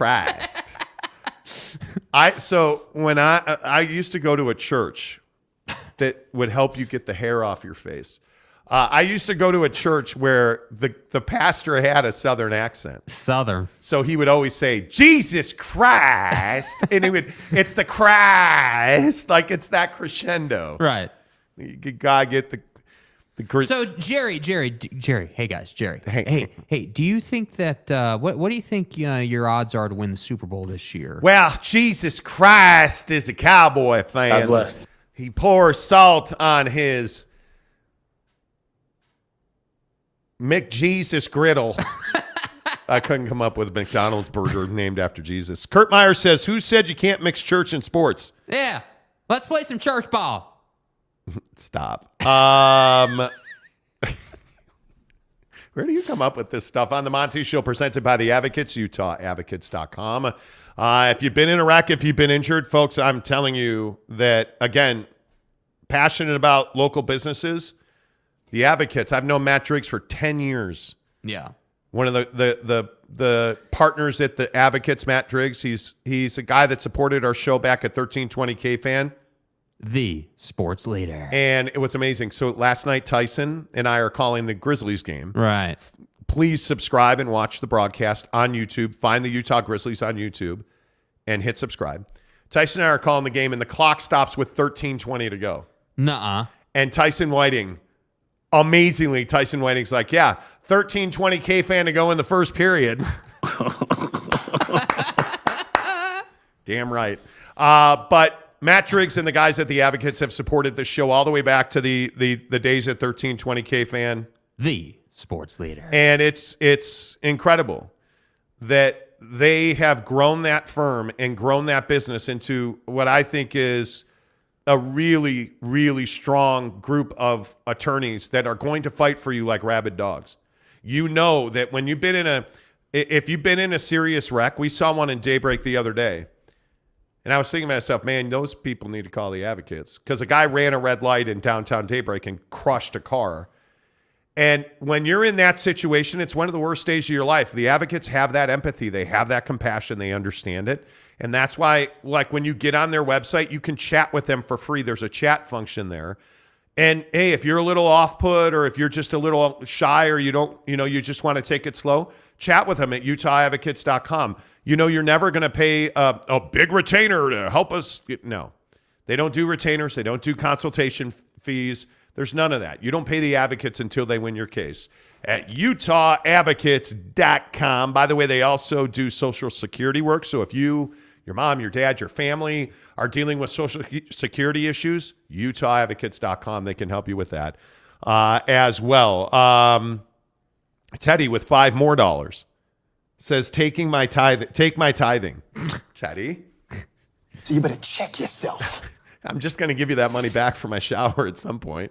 Tanner Plummer says, one time in church basketball, I almost got into a fight, but the ref made sure it wasn't going to happen. Hey, close. I mean, okay. I mean, which Tanner, is fine. With all due respect, you don't seem like that guy. Okay. My wife is currently chastising me on text. Oh, God. Since the show's off the rail every Friday now, it seems like. With all due respect. So yesterday I go get the mail, right? And there's a package key in there. Right. So I open the package box. I open the parcel post box. Right. There's a soft package in there. I'm like, all right, cool. Nice. It's a sweater for my wife. So Okay. we drop it off. I come back to the arena, do the Grizzlies game. We get home at 11 o'clock. Right. We're laying in bed at 11 o'clock. And she's like, oh, there's only one sweater. She opened the package. She's like, there's only one sweater in here. There's supposed to be two. Let me look on my app. She like pulls up her phone, right? And she's like, oh, they say it's delivered and it's 2 separate packages. There wasn't another one in there? And going through my mind, I'm like, should I get my fat ass out of bed and go check the mailbox down the street? Or should I just go to bed and hope for the best in the morning? We'll check it in the morning. So apparently Mrs. Monty went to the mailbox. Her second sweater was in the parcel box. Damn. With another package that was in the parcel box. There were 3. Damn. I left 2 of them in there and took 1. Damn. Hey, man, speaking of tithing, go with Jesus. So wait, what did she say? Is she upset? No, she's like, I got it. And she looked at me and she sent me this GIF, a Tyler Perry old lady GIF shaking her head. You know. Hey, man, that's what happens sometimes. You know what I mean? I feel bad. Okay, dude, get off my face. How many times have I said that to him? What would I do without you? Okay. All right, that's fine. Brett Burnett says, need the accent lawyer to liar accent is great. Need the accent lawyer. No. That's fair, Jake, but a couple of years ago, I was that guy. What guy was that? Because he was talking about getting in fights in church basketball, and I just don't take Tanner as that guy. I am that guy. Yeah, you are that guy, 100%. I should never play in organized basketball again because there was one time where this dude elbowed me in the back of the head and I didn't get a call. And I cursed at the ref. And he said, if you ever speak to me like that again, you'll never play in this league. So I promptly started shooting logo threes and making them. That was amazing. That was back in Phoenix when nobody wanted me on their team. Right. You remember that day? Yes. I was so pissed at the official. So I just started hawking up threes, and I don't know how, because I can actually shoot a little bit. Through the power of Jesus Christ. Through the power of Jesus Christ. Our Lord and Savior. May the ball go in the hole, sir. And I mean basketball, nothing else. Anyway. Okay, this is not good. Salty Drunk says, let's pass the plate around to get SS some balls. Wow. Okay. Little Jizzy says, Tanner the type of guy. Okay, are we going to start this now? Why do we need to do this? Look, Come on, Tanner's dude. the type of guy, Come Come on. Tanner's the type of guy, He's the kind of guy that'll slap you in the face and then run behind all his teammates and be like, I'm kicking your ass. Shout to Mobamba. Fat Jesus says, Tanner could have been that guy who started a lot of fights. He's also probably a guy who lost a lot of fights. I would agree with that. Little Jizzy actually had a good line. He says, Tanner's the type of guy to giggle after a small toot. A small toot. Tanner says, you guys didn't know me a couple of years ago. I was that guy. No, you were never that guy. Okay, so what you makes were you never think that you guy. were that guy? Let me ask that. I'm just curious. Like, were you jacked? Were you lifting every day? Did you take Rex Kwon Do? Jacked! Did you take the Giselle Bundchen route and, do some tumbling with some people? Like, what was the game plan? Yeah, I don't know. Kurt, Giggity says, Tanner's the type of guy, ... to call another show and pimp the Monty Show. That's what I'm saying, dude. That's what I'm saying. Yes, he is. That's why Tanner's beloved. I'm a man. I love Tanner. That's what I'm saying. Kurt Myers, back in the 50s and 60s, all church basketball was broadcast on the television channels throughout the West. My dad got a scholarship and was invited to the 64 Olympics. Damn. Wow. Through church ball. But church ball's real, dude. Church ball is absolutely real. There's no doubt about that. Wow. Where do we go here? 7:30. Let's talk about UCLA and the Pac-12. Because I think this is significant. I really do. I think that when you look at this situation with the UC Board of Regents yesterday, to get the show back on the rails. Right. They did absolutely nothing. They met, they got a bunch of information, and they're like, yeah, we're not going to do anything. All right, we'll see you in December, everybody. Peace out. Yeah. That's essentially what the UC Board of Regents meeting was. There were some other interesting things I thought about that. Kind of came out that says George Kliavkoff is exactly the guy we thought he was. Because UCLA presented facts that says, no, there's not a lot more travel for UCLA students because they made a really good point. The Big Ten doesn't have Olympic sports necessarily. So the water polo teams and all the secondary sports at UCLA where they compete in the Conference of Champions, where they win all of their, field hockey. Blue ribbons. On rollerblade sport that's not a sport. The Big Ten doesn't play that game. So there's not a lot of East Coast travel for Olympic sports. So the travel impact is far less significant than George Kliavkoff made it out to be. George Kliavkoff, it turns out, actually does not know what he's talking about. And it happened again when George Kliavkoff, and I want to put this graphic up that one of our Twitter listeners sent to us, because I think it's significant when you look at exactly how this is all going to go down. This idea that, nobody wants to have, USC and UCLA in the Big Ten. Right. Nobody wants, I haven't talked to one person who wants, them in the same conference. Right. Well, George, maybe you should talk to more people, because an eagle-eyed listener of ours sent us this graphic.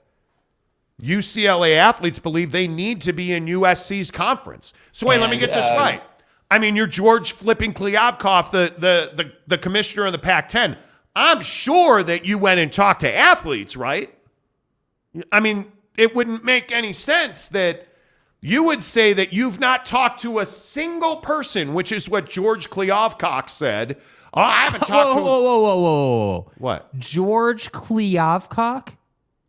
Yeah, the commissioner of the Pac-10. Bro, how do you come up with these names? It's a gift. Okay, go ahead. So George Kliavkoff says he didn't talk to not a single person. Look, you guys, look. After I was done doing some of my math calculations on the back of an envelope with a pencil. Right, yeah, right. I mean, and the envelope happened to be the foreclosure notice on our San Francisco offices, but that's not. So you have no frame of reference here, Donnie. After I was done doing calculations on the back of that envelope, I asked this homeless guy on the street, if he wanted UCLA in the Big Ten, and he said no. And so I haven't talked to anybody who wants UCLA in the Big Ten. Nobody's in favor of it. Me? Well, unless you actually go to UCLA, I don't know, Kliavkoff. If you go to UCLA, and I don't know, you actually talk to people. Because apparently 93% of UCLA student athletes think it's important to be in the same conference with USC, who, by the way, Kliavkoff, I would remind you, USC is actually, going to the Big Ten. But only 24% of them believe it's important to be in the same conference as UC Berkeley. Well, hot damn. You mean that, wait, and I don't know how to break this to you, Cal is irrelevant? Oh, my God. This man was a bona fide scrub. What? What? Cal is irrelevant? Who knew? No. Who the hell knew? No. Yeah, as it turns out, UCLA actually wants to leave your broke ass behind. Yeah. Because 93% of UCLA students said they think it's important to be in the same conference with UCLA. Yeah. A, if only Utah and BYU fans felt the same. B, you're a liar, George Kliavkoff. In my opinion, you are a bald-faced liar. Yeah. You haven't talked to the people that matter. You didn't do back-of-the-envelope calculations. Yeah. Because you wouldn't even quote the numbers that you calculated when you were asked point-blank by the media. Said, hey, go ask them. Well, why? You're the one that did the calculations. Oh, because you don't want the follow-up question of, well, what is that actually calculated on? Because for instance, you didn't do the work. You're desperate to save your conference, and without Los Angeles and the Southern California market, you're still broke. Yeah. And nobody's paying you $40 million. And I love these idiots around the Pac-12. They're like, well, we're going to get $50 million. I listened to the Canzano podcast, and, when he was filleting, George Kliavkoff, it was amazing that George said he did these calculations, and we're getting $50 million a year. It's not happening. Yeah. It's not happening. And if you don't have Southern California, does anybody want to take a wild guess at why the UC Board of Regents again decided to take no action until December on the UCLA move to the Big Ten? Anybody want to take a guess? You don't have to guess. I can tell you. Because they're waiting to see what the TV deal turns out to be. They're waiting to see, well, hey, are we getting, well, George said we're getting $850 million per school per year. Yeah.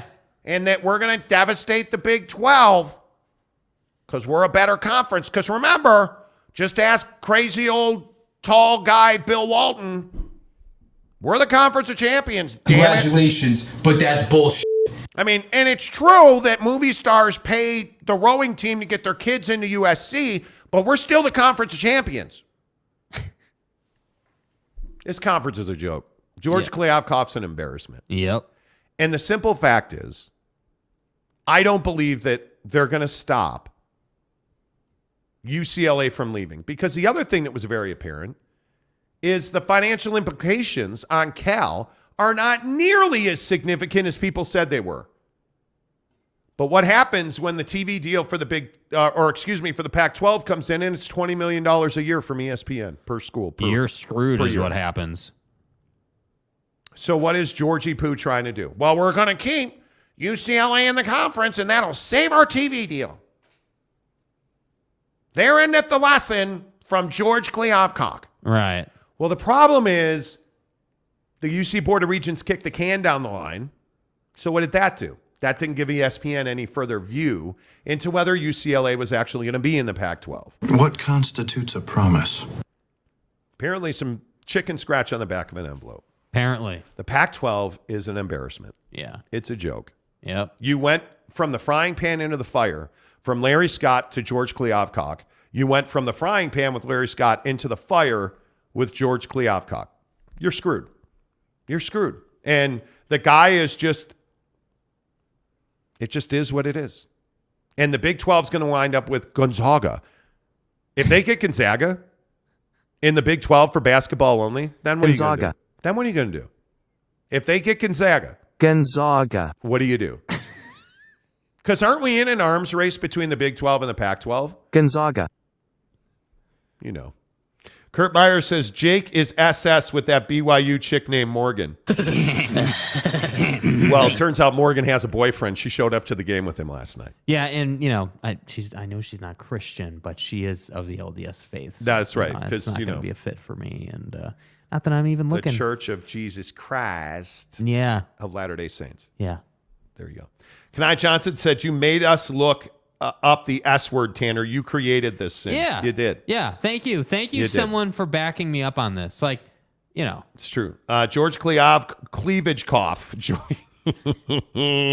San Diego State says, and Kliavkoff works too, Monty, since he operates in the space between, well, you get the rest. Yeah, I do. Yes. That's exactly right.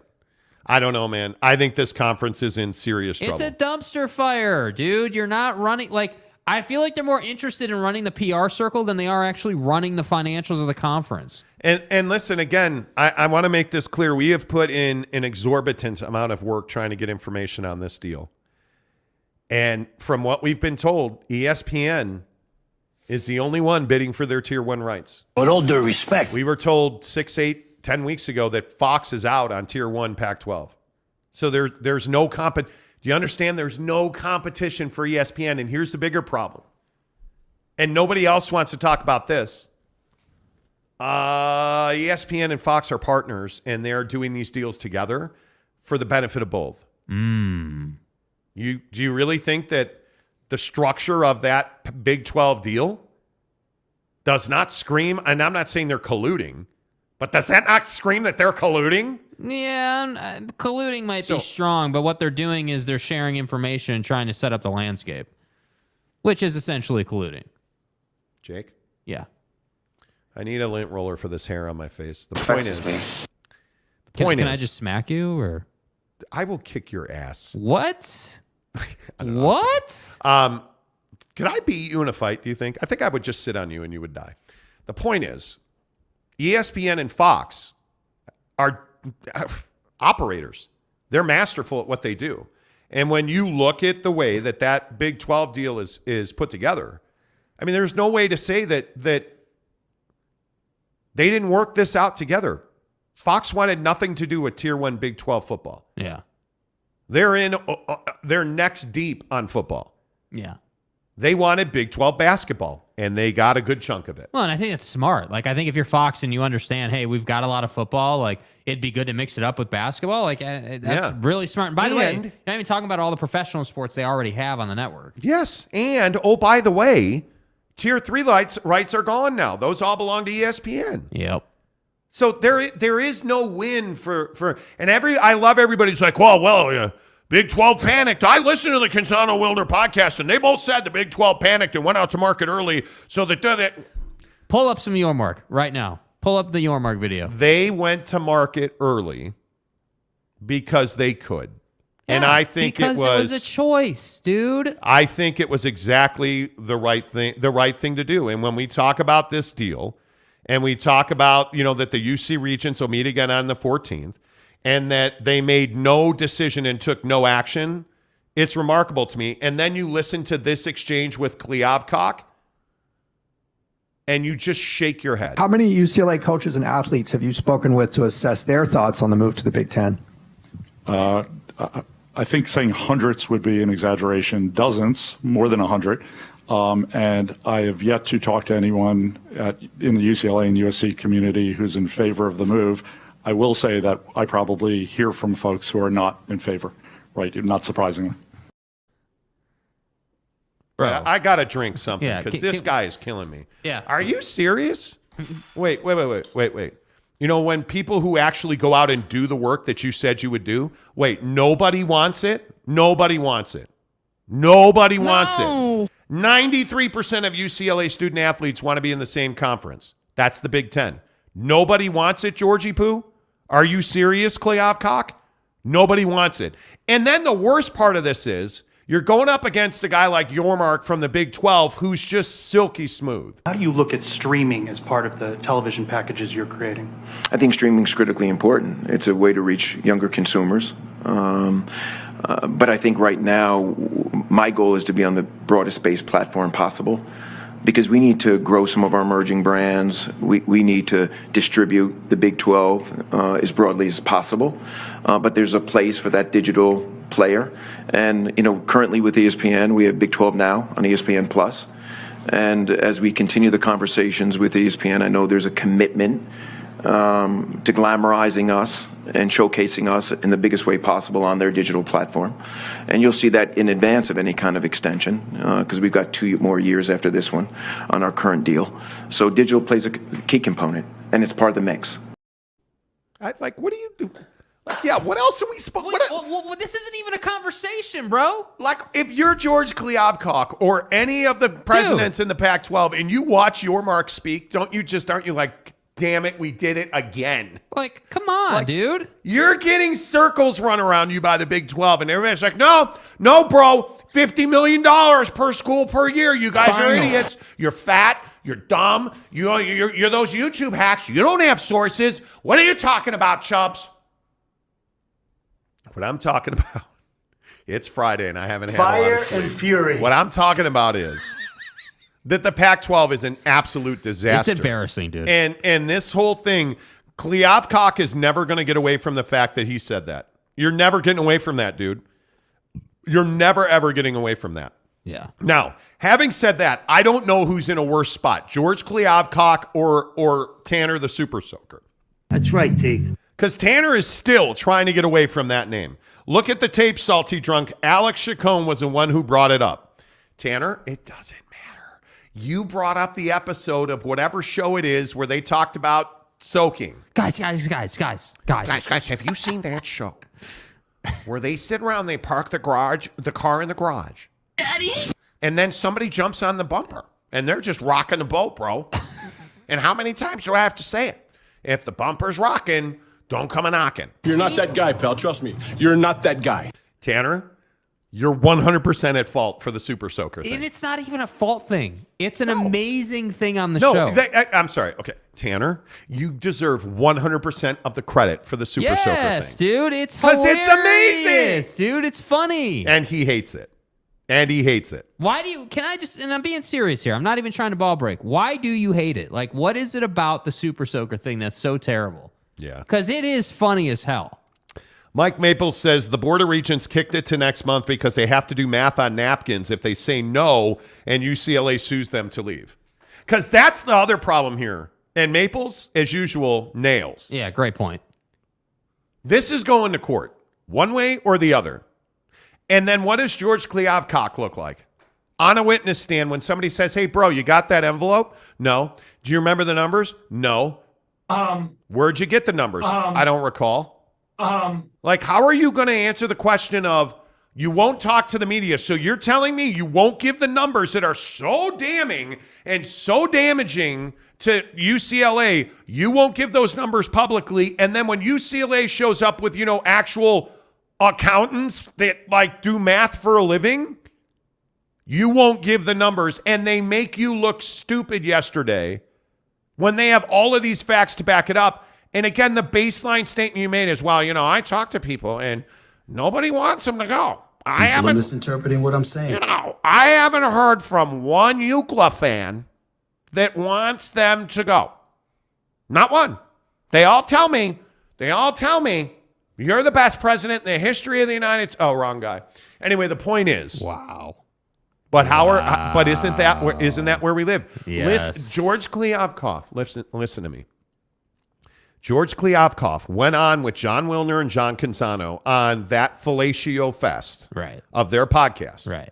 And was allowed to run out with a hit piece where he said we did back of the envelope calculations that showed UCLA will be far more financially worse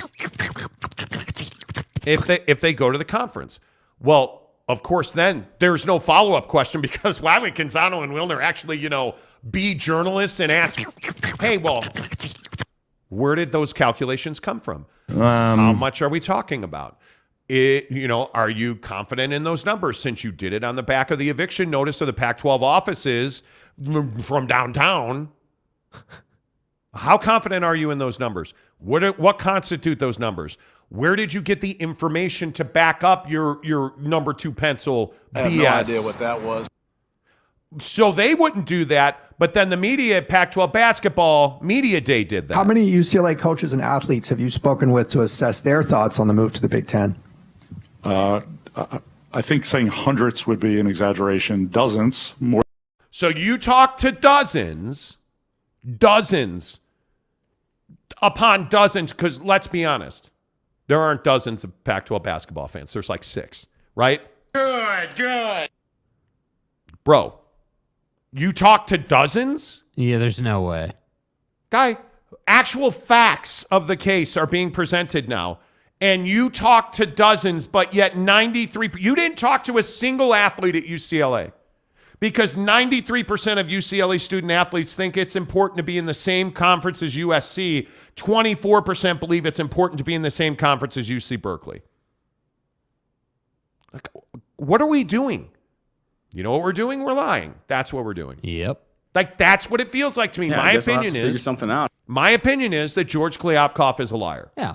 That's just my opinion. I know it sounds tongue-in-cheek, but I'm legitimately saying they care more about the PR than the actual financial statement. Yes. Like, that's the truth. I don't even think that that's a reach. Like, that's the absolute truth. Like, and every time that more stats come out and more people debunk their dumb argument, like it just makes them look stupid. And that's what I'm saying. Like, every time we have this conversation, you'll notice I bring it right back around, right back home.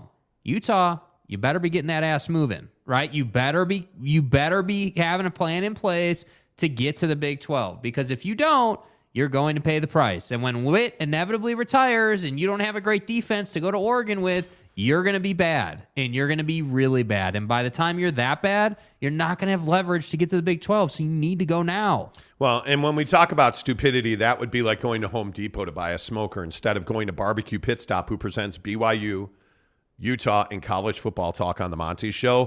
bbqpitstop.com, the best in the business. It is without doubt. By now, you know my mantra: support small local business, support entrepreneurs, support the people who are like-minded with you. That's why we shop at Barbecue Pit Stop. Oh yeah, they've got the best equipment. Traegers. I'm telling you, I'm an Ironwood 885 guy. It's just the best in the business. But Yoder, Big Green Egg, Camp Chef, you name it, they've got it. Tongs to play with your balls, you got it, right? Yeah. You need equipment, anything barbecue, smoker, pellet, pizza oven, it's Barbecue Pit Stop, right? bbqpitstop.com. But it's the people. We are a week away from Thanksgiving. I can't believe I'm about to say these words. Yeah. The holiday shopping season opens a week from today. Do you guys understand a week from today is Black Friday? Bro. How crazy is that, right? Relax. There's no better place to get dad a gift than Barbecue Pit Stop, bbqpitstop.com. There's no better place than to get you a gift, bbqpitstop.com. There's no better place than to buy Asado seasoning and mail it to the Maverick Center care of the Monty Show than bbqpitstop.com. Yeah. I deserve gifts too. You know what I'm saying? But my point is, if you're going to smoke that turkey this Thanksgiving, I'm not even asking you to go there and just get on their website, bbqpitstop.com, and ask them, hey, what's the best seasoning? If everybody does this today, trust me, it'll be amazing. Monty asked me or told me to come here and ask you, what's the best seasoning to smoke my turkey? Because they've got the answer. They've got all the information. They're the best in the business at bbqpitstop.com. By the way, it doesn't cost you anything to ask. Nope. Don't be prideful, man. You're going to make them wings because I'm ready for wings. I think Saturday, because the Utah Grizzlies don't play Saturday, I think we're gonna toss some wings in the Asado. Although that's probably the day you're getting back to hanging out with the girl you broke up with over text or FaceTime or whatever it was. So you probably don't have time to make wings. But I'm telling you right now, I'm making wings Saturday, tossed in Asado. I'm gonna watch the Oregon-Utah game up at the crib on my 70-inch flat screen. And I'm going to make wings on the Traeger smoker because that's what pimps do. Pimps are going to pimp. We all know that. BarbecuePitStop.com. Logan, Layton, Salt Lake City, Lehigh, and our good friends in St. George. 5 Utah locations. Tell me you heard about it on the Monty Show. A couple more comments before we get to football at 50. Look at Zach Thornton. Honor the boys. Zach Thornton says he gives us a $10 tip. Appreciate you, man. Steven Smith gives us a $10 tip and says, does this type of action by the Pac-12 trying to keep UCLA, will it affect if they get a TV deal done or a streaming deal done? It absolutely will. And I think that's, in my opinion, that's why the Board of Regents, the UC Board of Regents, that's why fight on. That's why they did this, because I think they want to know. But the UC Board of Regents, if we're being totally honest about it, right? The UC Board of Regents are out of touch. They're not athletic-minded people. They're politicians. They're administrators. What I think the missing conversation is having is, what's the domino effect here? Because you're the UC Board of Regents and you're out of touch, you think that by kicking the can down the road and waiting till December, that ESPN and the Pac-12 are going to come to a better TV deal. Well, they're not going to come to a better TV deal, and why would ESPN do a TV deal without knowing if UCLA is going to be in the league? Well, you know why? Because they're not paying more. They're like, hey, let's do a TV deal now. Okay, well then if you're George Kliavkoff, aren't you like, I can't do a TV deal now because I need to know if UCLA is in the league because I'm going to try and step on your neck for more revenue. Nobody won yesterday. Yeah. UCLA and their student athletes didn't win. Cal Berkeley didn't win. Kliavkoff is never going to win.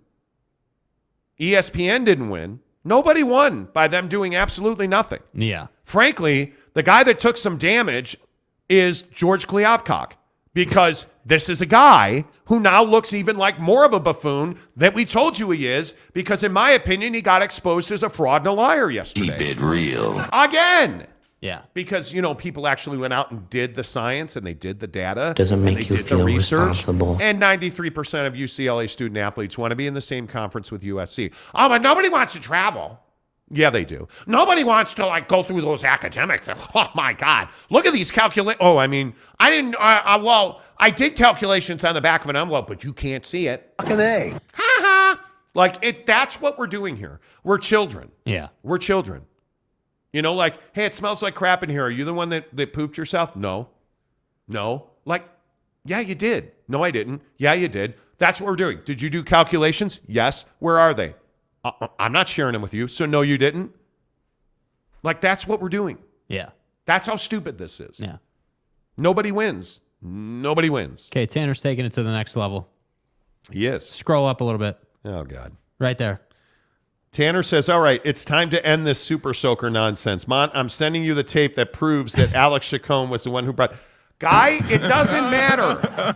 Tanner, do you remember the name of the show? Oh, my God. Do you remember the name of the show he brought? Dude. Tanner, the way that Super Soaker started was that Tanner brought up, I think, a reality series or something, or the scandal. I don't know the name of it. There was it's a scandal. I can't remember that whole scandal thing where the lady and the kids and your mom and her cousin, like, that's where Super Soaker started.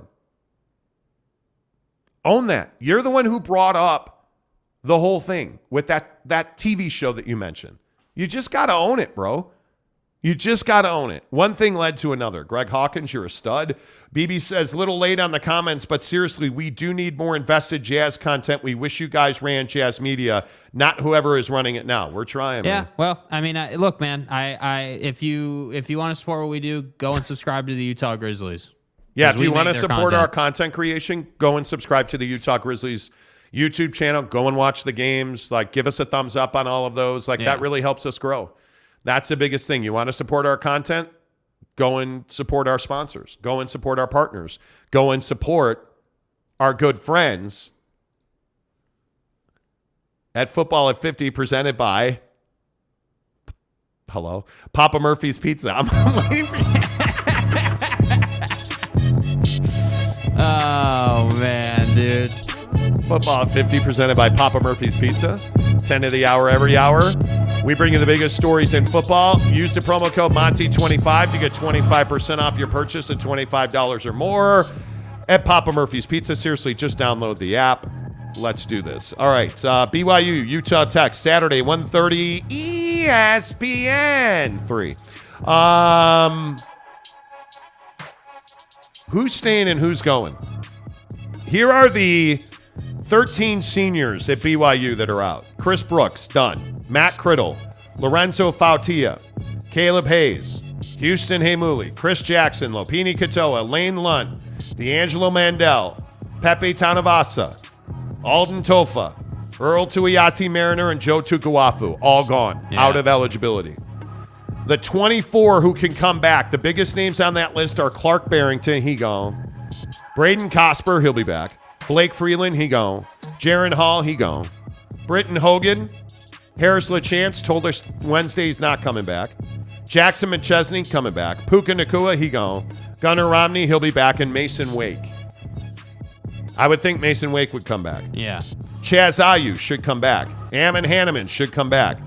Malik Moore should come back. Jackson Kafusi, not an NFL player, come back. Hayden Livingston. Atunai Mahe. Mahe had to come back. He's had too many injuries. Jake Oldroyd. Got to come back. Jake the Make needs to come back. Keenan Peely should go. Alema Peely Mai. Don't know. Morgan Piper should come back. Gabe Summers, come back. Max Tooley, test the waters. George Udo. Peyton Wilger. Peyton Wilger's gone. His wife has much said so. But those are all the guys that are being honored tomorrow on Senior Day. Yeah, dude. Should Jaron Hall go to the NFL or should he come back? Should go to the NFL. 100%. I think Jaron Hall should go. 100%. Should go to the NFL, ride the wave, get drafted, and just be done with it. I think he will be one of the top 5 quarterbacks selected in the NFL draft if he goes to the NFL. Yeah. There's just no doubt about it. He should go. I think it's one of those things where guys like Puka Nacua, I love watching him with the Y on his hat. Yep. He should go to the NFL. Your trade stock is never going to be higher if you're Puka Nacua. Like, why come back and risk a significant injury when you've already had significant injuries? Yes. Puka should go to the NFL. Gunnar Romney should come back to school because you've been too hurt. You haven't played this year. Gunnar should come back. And it'll be interesting to watch because I think a lot of these guys will make bad decisions. Yep. Max Tooley is a stud, but he's been injured. I think he should come back. I absolutely think that Max Tooley should come back and play another year after testing the waters. If you're a first or second round pick, go to the NFL. If you're 3rd through 69th round, you should come back. Because I think Max Tooley is first round talent. but he's got to stay on the field. The hard part is you're going to lose a lot of games next year. Yes. And unfortunately, you're going to a new conference. Yeah, that's what I'm saying. Yeah. You know, that's a big deal. That's a big deal, in my opinion. Football 50, 10 of the hour, every hour, presented by our good friends at the one and only Papa Murphy's Pizza. Papa Murphy's presents How to Change the Way You Pizza. Step 1, carefully knead dough. Step 2, artfully spread sauce. Step 3, add fresh mozzarella and assemble toppings. Step 4, realize we already did all that for you, so all you have to do is bake it. For a limited time only, get the Hog Heaven Pizza with Canadian bacon, ground sausage, and crispy bacon. Papa Murphy's, change the way you pizza. Papa Murphy's Pizza. Use the promo code Monty25 to order your Papa Murphy's Pizza and get 25% off your purchase of $25 or more at Papa Murphy's Pizza. Tanner is losing his mind right now. Tanner, in the comments, what is the name of the show that you asked us about? Yeah. Because that's the show that started this whole thing. Mm-hmm. And I can't for the life of me remember what it is. I've got to figure out. Yeah. What's the name of that show, man? Yeah. I don't know what the name of that show is, but we'll see. I don't, Tanner, you can get all upset about this, but you have to admit, you have to own it. You're the one who started this whole thing. You are the one that started this. I don't remember the name of the show. But Tanner's like, if you guys are so sure I was the one who started the S crap, you were. And the exact way it started is you like, hey, have you guys watched that show about this Mormon sex scandal and the mom and I don't remember the name of the show. Yeah. But that's how it started. And by the way, I just have to keep asking the question, and I'm not even trying to ball break here. It's a funny thing. I don't know why. I don't know why you're so upset about it. Well, I don't think he's that upset about it. I think he wants to be right about it. I think he wants he wants justice is what he wants. I don't think he's that upset about it, if I'm being honest. But notice he won't bring up the name of the show. Tanner will not make a comment about the show that he brought up because he knows that's where it started. And again, Tanner, you play a role on the show. We have explained this 1,000 times. Tanner is arguably the most well-known listener on this show. Yes. More people ask me about the Super Soaker Tanner reference than anything else on this show. Yes. Tanner's won an Xbox on this show. By the way, how is the Xbox? Yeah. Like, I don't understand why this is so upsetting to you. And I really hope it's not. You know. Let's see. Saved me on Papa Hog Heavens. Let's go. Exactly. Let's go. Right. Wow. The Super Soaker is in the comments, yo. Super Soaker says Tanner, at some point you need to just embrace it. Holy crap, someone made an account now? Oh my God. Like, we've had Karen Montemayor, we've had all kinds of names roll up on the show with like fresh accounts, dude. This is incredible. Tanner says, I'm not upset. I'm just showing you the fact that I didn't bring up the S crap, Tanner. Then why won't you comment the name of the show that you brought up? Can I ask a question? And seriously, Tanner, I'm genuinely asking. Why is it that is the concept of soaking or saying the word soaker offensive? Yeah, we're talking about water guns. I don't understand what the issue is. Yeah, Super Soaker 135. The gun. Like, the water gun, right? That's what we're talking about? No, I'm just kidding. But you never actually say the word. So I'm just curious, is it offensive or like what's the deal here? I don't understand. Why is it that you don't want to be associated with it or that you don't want to at least play into the joke? Yeah, Tanner, I'm not going to read another just Tanner. Wants justice. Tanner, I'm not going to read another one of your comments until you comment the name of the show that you brought up. I'm not doing it. You're either gonna own this lock, stock, and barrel. You're either gonna own it lock, stock, and barrel, or I'm not gonna read any more of your comments. And I don't mean our show. What is the name of the Mormon sex scandal show that you asked us if we had seen?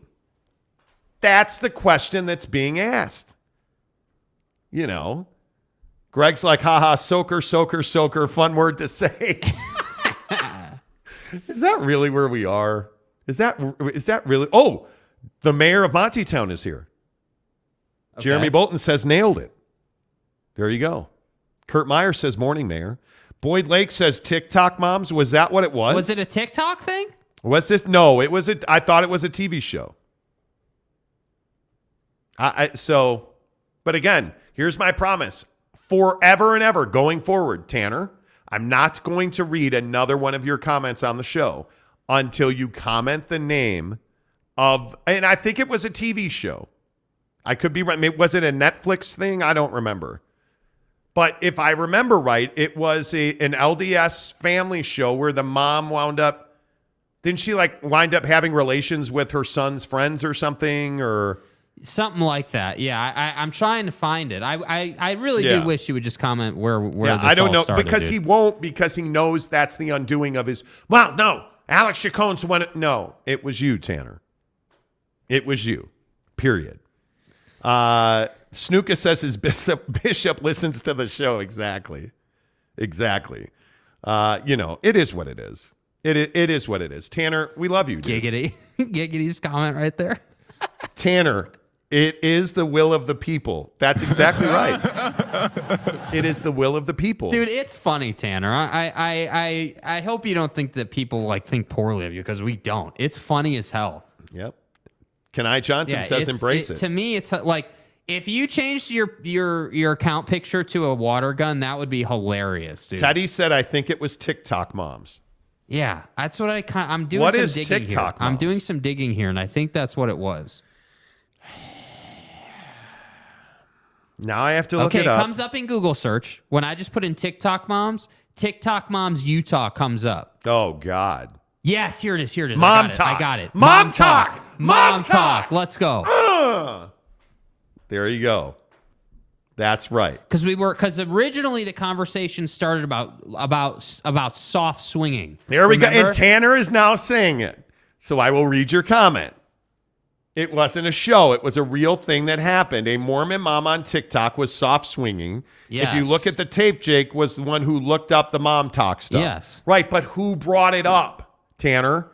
Yeah, that's what you're missing here, dude. Stop fighting about it. That's what you're missing here. I never would have looked it up if you know what I mean? Tanner says kinky. Greg says kinky. Greg says kinky, rather, excuse me. Greg says kinky. Jeremy Bolton, the mayor of Montytown, says, I've amended the Montytown Constitution, and you are hereby known as Councilman Soaker. Yes! Yes! A lifetime appointment! Super Soaker says it was the Draper moms that were swinging. Yes. The Draper moms. Yes. Snuka says, soft swinging, I'm out of the loop. Yeah, dude, that first of all, come on, man. Swinging. Dude, I'm telling you, Draper and Daybreak are freaky. The women of Draper. Yeah, dude, it's kind of crazy. You know. Yeah. And all of this because of this nonsense with the housewives of Salt Lake City. Yes, dude. Yes, 100%, man. Yes. I'm still trying to understand why this, because I don't. I want Tanner to understand that everyone respects him here. It's not we need to make that very clear. I don't want him thinking that it's some Tanner.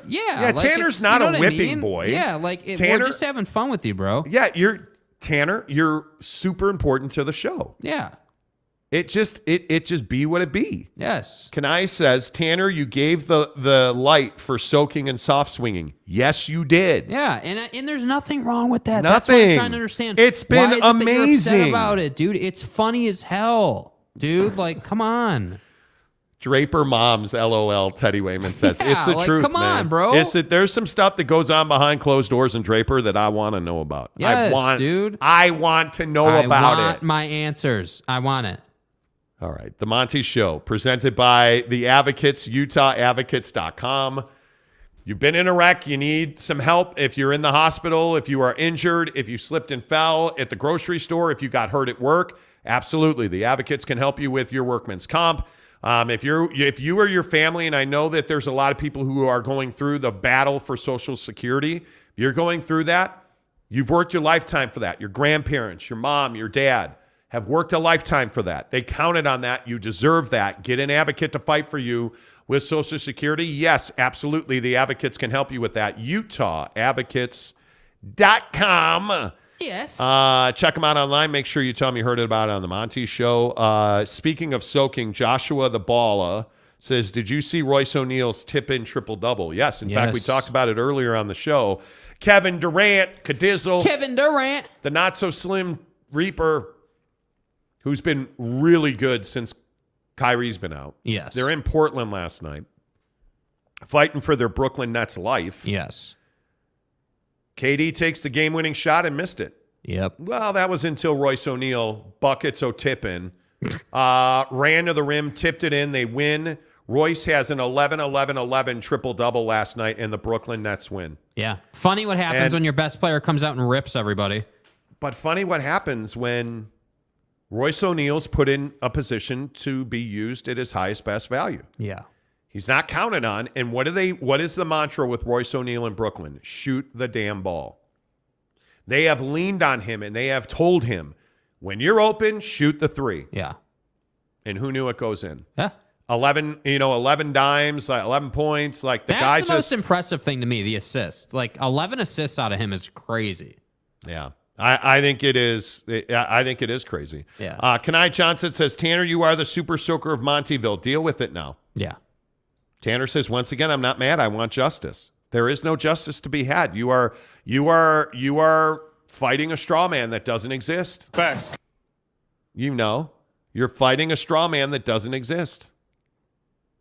See, Teddy gets it. The drooling emoji after Draper moms. I believe Teddy's single. Teddy Wayman, I believe Teddy Wayman is single. Joshua says buckets o-tippin'. Yeah, exactly right. That's some of your best material. You're welcome.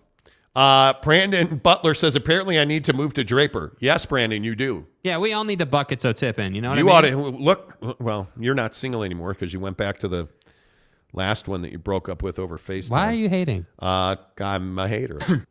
See, Tanner's the super soaker. I'm a hater. I own it, though. Obviously. I own it, You though. do. Yeah, I'm all about that. You do. Archangel says, sounds like you're explaining the Wilson family.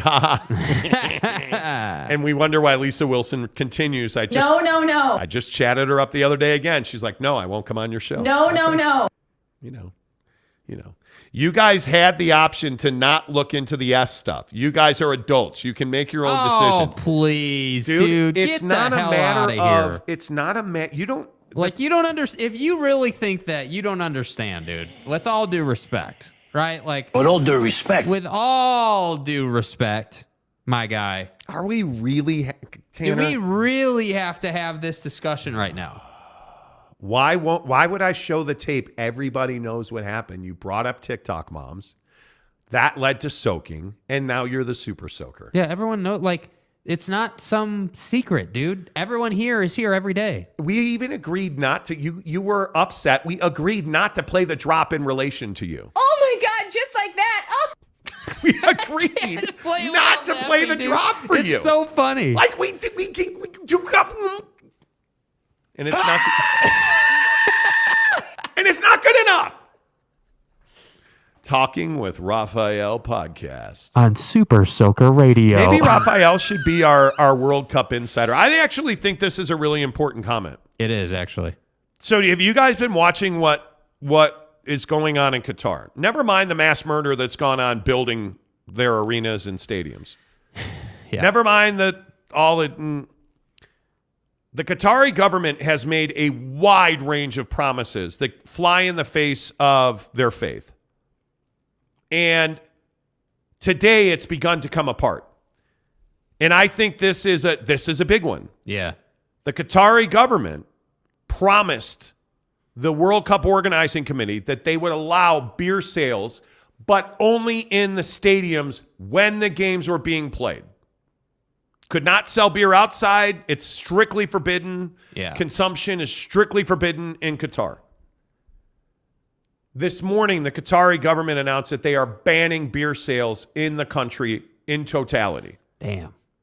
They will not be allowed to sell beer at World Cup stadiums. Budweiser paid $75 million to be the official beer of the World Cup and sell beer at stadiums. And the Qataris have pulled out.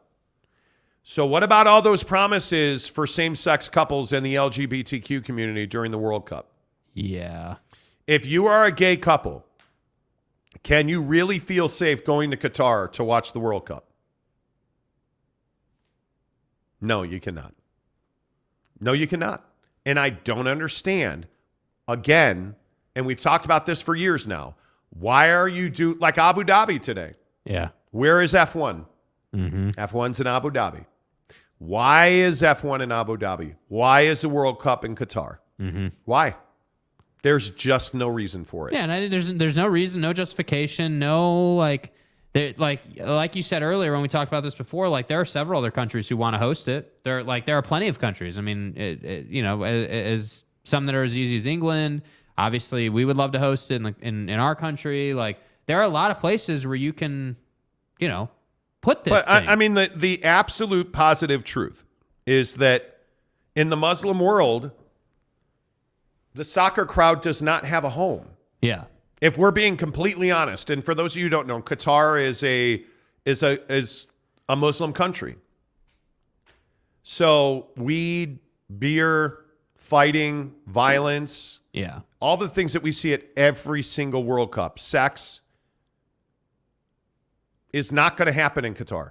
Yeah. And if it does, you're going to jail, and you're probably going for a long time. Mm-hmm. And to me, it's ridiculous that it's there. It is absolutely ridiculous that it's there.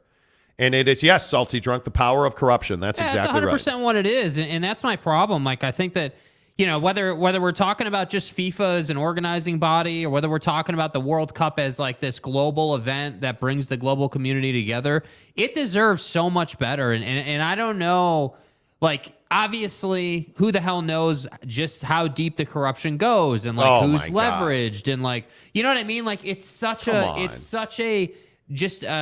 cesspool of corruption. The Olympics and the World Cup and they're all the same. And that's why I say like that's why like how is it that Sochi gets an Olympics? How is it that these different countries who do horrible, heinous things across the world get things like the World Cup and the Olympics? Why is it not given to Poland, let's say, just like a random, I don't understand it.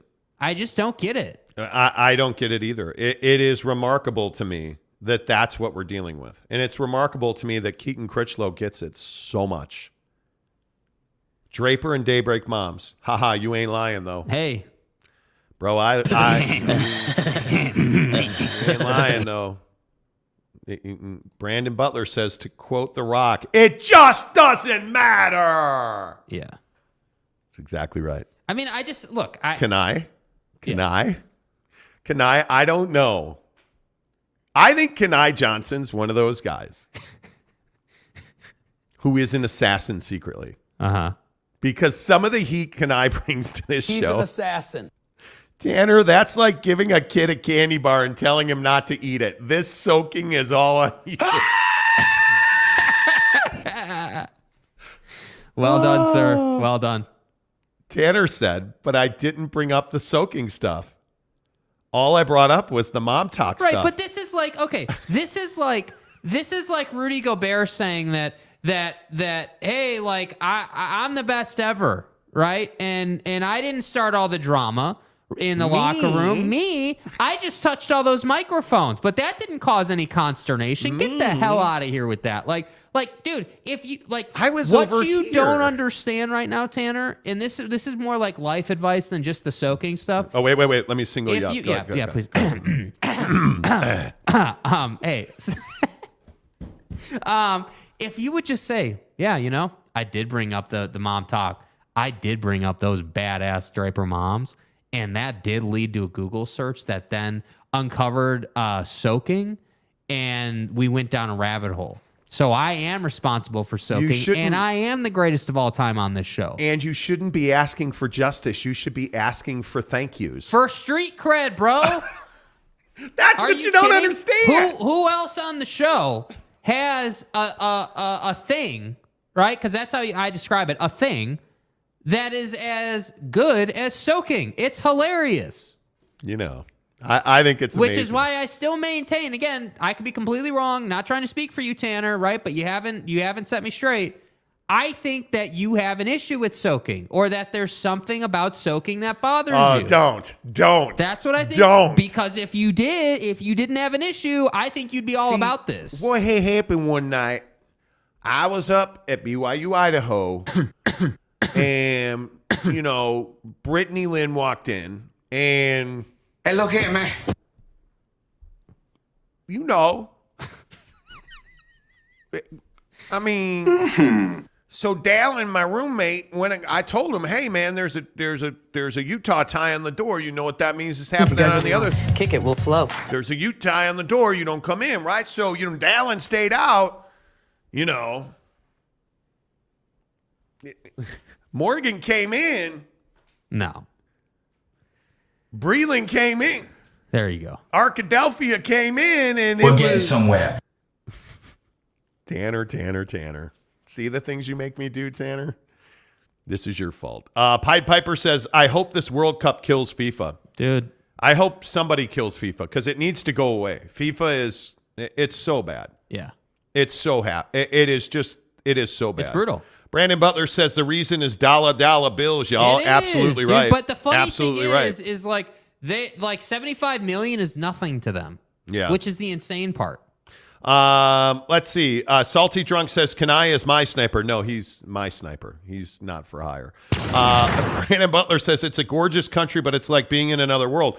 And that's the sad part about the Middle East, because the Middle East is absolutely beautiful. Russia is absolutely beautiful. But can you really go there? Is that something that you feel like? Hell no. I don't think you can. Hell no. I don't think you can. And I just think it's one of those deals where you're going to wind up no better off than Brittney Griner is right now, who is in a Russian gulag fighting for her life. Yeah. She is in a heinous Russian prison. Yeah, they don't think she will survive. For 9 years. So let me get this right. You're a minority, and you're a woman, and you're gay. Yeah. And you're in a Russian jail. Not good. I'm sorry. Let me get that right. A Russian prison. It's over. They call it a penal colony. Your life will never be the same. Yeah. Your life will never be the same. And you're risking that going to Qatar. You are.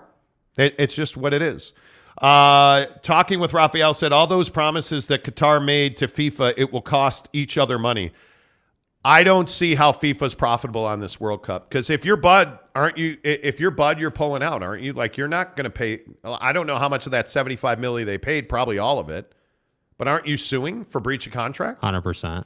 How are you not? 100%. You know, I just, I don't know, man. Jake Dane says, just got here. What did I miss? I love soaking. That's the best way to get hard spots off the dishes. That's what I'm talking about. Yeah. Are we clear on that? I mean, you put a little soap in there, a little hot water. You know, if you're rolling through Draper hot mom territory in your mission shirt and you happen to get a little on you, there's nothing better than soaking that shirt in a little hot water, some, Oxy, you're good to go. Yeah, that's fine. That's why I say I don't understand why the soaker label is so controversial. Yeah. I mean, it is what it is. Mom Talk Podcast of record. Yes, this is. That's exactly right. It's exactly right. Salty Drunk said, and we sure would be praising him. Yes, we would. We would be thanking you every day, Tanner. Yes. We would just be in awe of your awesomeness. Fat Jesus says, Tanner, I believe that you did start it, and I still associate the comment with you. It's funny, bro. Thank you. See, he has an issue with it. See what I mean? Perception is reality. No. Can I says, right yes, there. sir, Salty Drunk. Right there. You're right, Jake. I do have issues with essing. No, I'm not going to guess what essing means. Okay, you know is what that essing means. Is that slurping? No. Is that, he's being genuine. Wait, is that pooping? No, come on. He's being genuine. Oh, my bad. I've never done it, and I never will. I find it very disturbing. Which is why you don't want to be associated with it. So if you would have just said why is it? Okay, wait a minute. I probably should not go here. For the record, this is a mistake. You're a douche. You ain't wrong. Why isn't it any more disturbing than any other act? Why? Any other thing that you like in the realm of procreatorial seed planting in the garden of life? Why is it any more disturbing than anything else? Because it violates the religion. That could be. That's that could why. be. You know, with all due respect. Salty Drunk says, I may soak myself in Forex gold God tonight. Damn it, Salty. I want my beer. Come on, guy. For those of you who don't know, Salty Drunk, I believe, lives in Melbourne, Australia. I think that's correct, yeah. And Salty Drunk lost many bets to this here show. This program. Thank you, Coach. Yeah, thank you. To this program. This is ridiculous. Oh, my God. He lost many bets on this program. Right. And the bet was a case of Forex Gold, which is my favorite beer on the planet. It's the first beer I ever had in my life. When we went to Australia to see our family in Queensland, yeah, they plied us with Forex Gold. My God, it was good. And then we went to the Forex Gold brewery tour and had their summer ale. And I drank it by the gallon. And it was amazing. I just like it more. I don't like American beer. Yeah. I'm a Coors Light, but you know what? No, actually, my favorite beer in order is Modelo Especial and Coors Light. Yeah, maybe I need to get on the Modelo train. I'm telling you, you do. Yeah, I probably do. Snuka says, I'll be spending more time in Draper for no significant reason. My God. Hey, guys. See, hey, guys. You did this. Snuka is literally going to open up an Uber account and just set his radius to the zip codes in Draper. No, what Snook is going to do is go deliver like DoorDash only in Draper. But what you're going to do now is you have set a bunch of young single Mustangs loose in Draper and Daybreak. Now, marry one, kill one. Go. What I would say is happy hunting, friends, because the deer are populous. Right. You know, right. I mean, I wouldn't know because I'm married.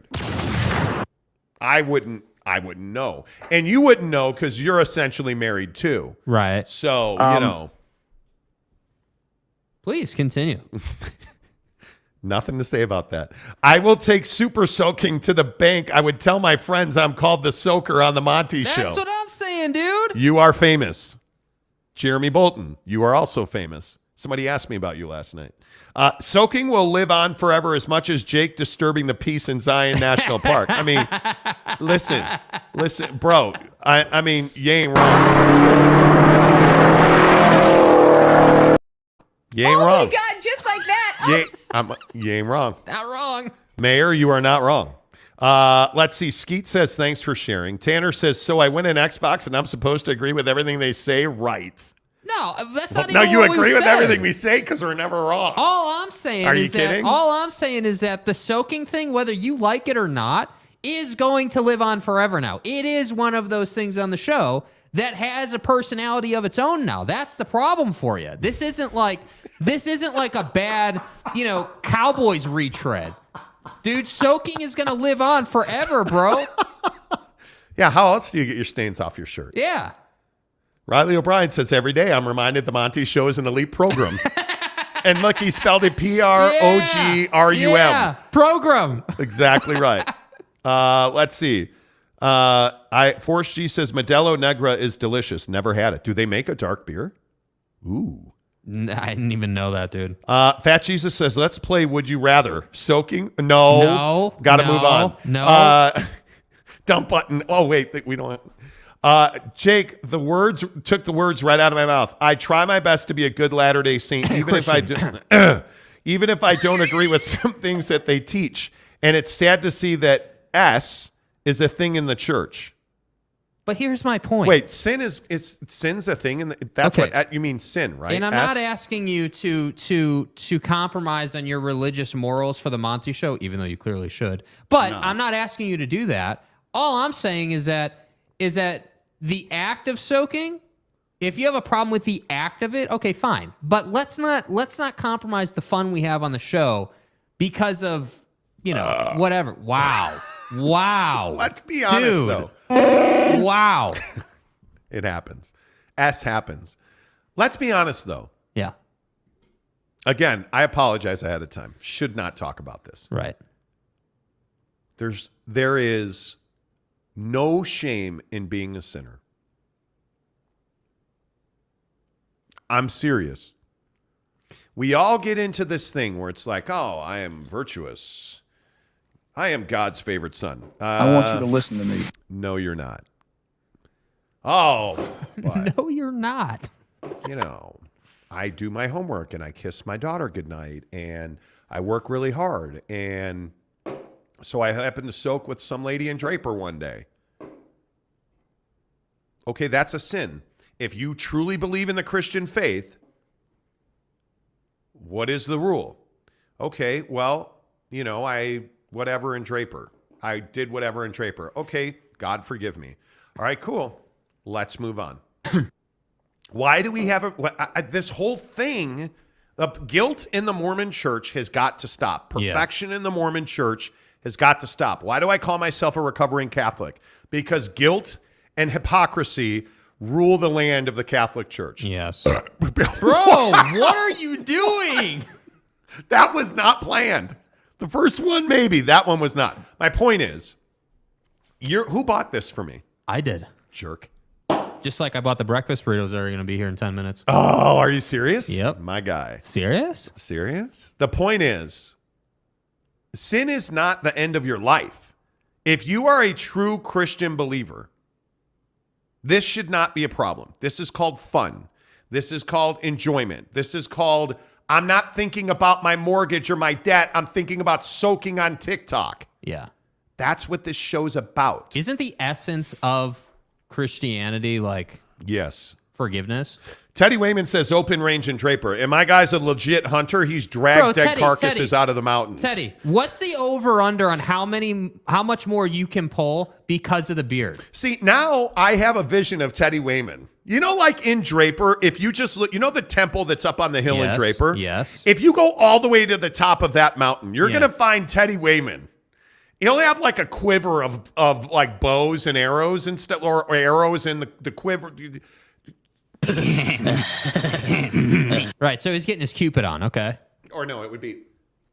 Anyway, my point is, so I envision Teddy Wayman standing at the top of that mountain with binoculars. That's right, T.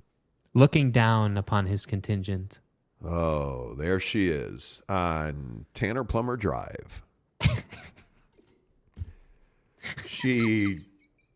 Is that a Nissan? No, that is a Toyota Sienna minivan. Okay, you put the back seats down. Prime venison, friends. Then he puts down the binoculars and he pulls out he pulls out like the ice cube comb and he just starts combing his beard. He's like, get ready. As he's combing his beard, he's thinking about the moment that he drives down, this sounds creepy. The moment he drives down the street and a smile comes across his face. Lover boy. Oh, Jenny. You and I are about to... Anyway, I'll stop. Yeah. That's hunting in Draper, I have a feeling. Yes. Yes, 100%. Okay, that was a sin, if there ever was one. Salty Drunk says, Forex mother's milk. Thank you. What did Patrick say? Patrick said, my wife just literally walked in and said, what are you listening to? And he said, I don't know.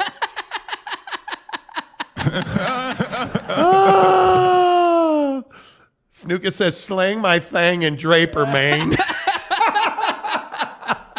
Eric C says, soaking is up there with the myth of Growcock. Yes, it is. It is. See, that's what I mean. It's a bigger picture thing. It's not. It is. No longer. It is. It can't be shut down anymore. That's the problem, dude. Greg Hawkins says, the best part of this is that if Tanner just owned it, it would be over already because he keeps protesting. There will be like 30 minutes dedicated. Lopes Van Gabe says, if Tanner is disturbed by soaking, probably shouldn't tell him about two moms in a bucket.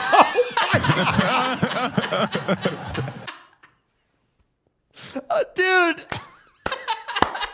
Oh my God. Frank Curcio says, don't know what they're talking about, but wanted to say hi to the Monty Show. Best YouTube shop show out there. Thank you, Frank. Dude. You don't want to know. You don't want to know. Dude. Tanner says, answer me this. Why won't you show the tape? Because we don't need to. This is we don't need to. Go back, listen. What did he say? Monty Show 19? 81. He said. I think he said. He kept saying. Okay. I don't know, dude. Go back and watch all the Monty shows and try to find it. That would be great for our show. You know what I'm saying? And then Forrest G's like SSOAK.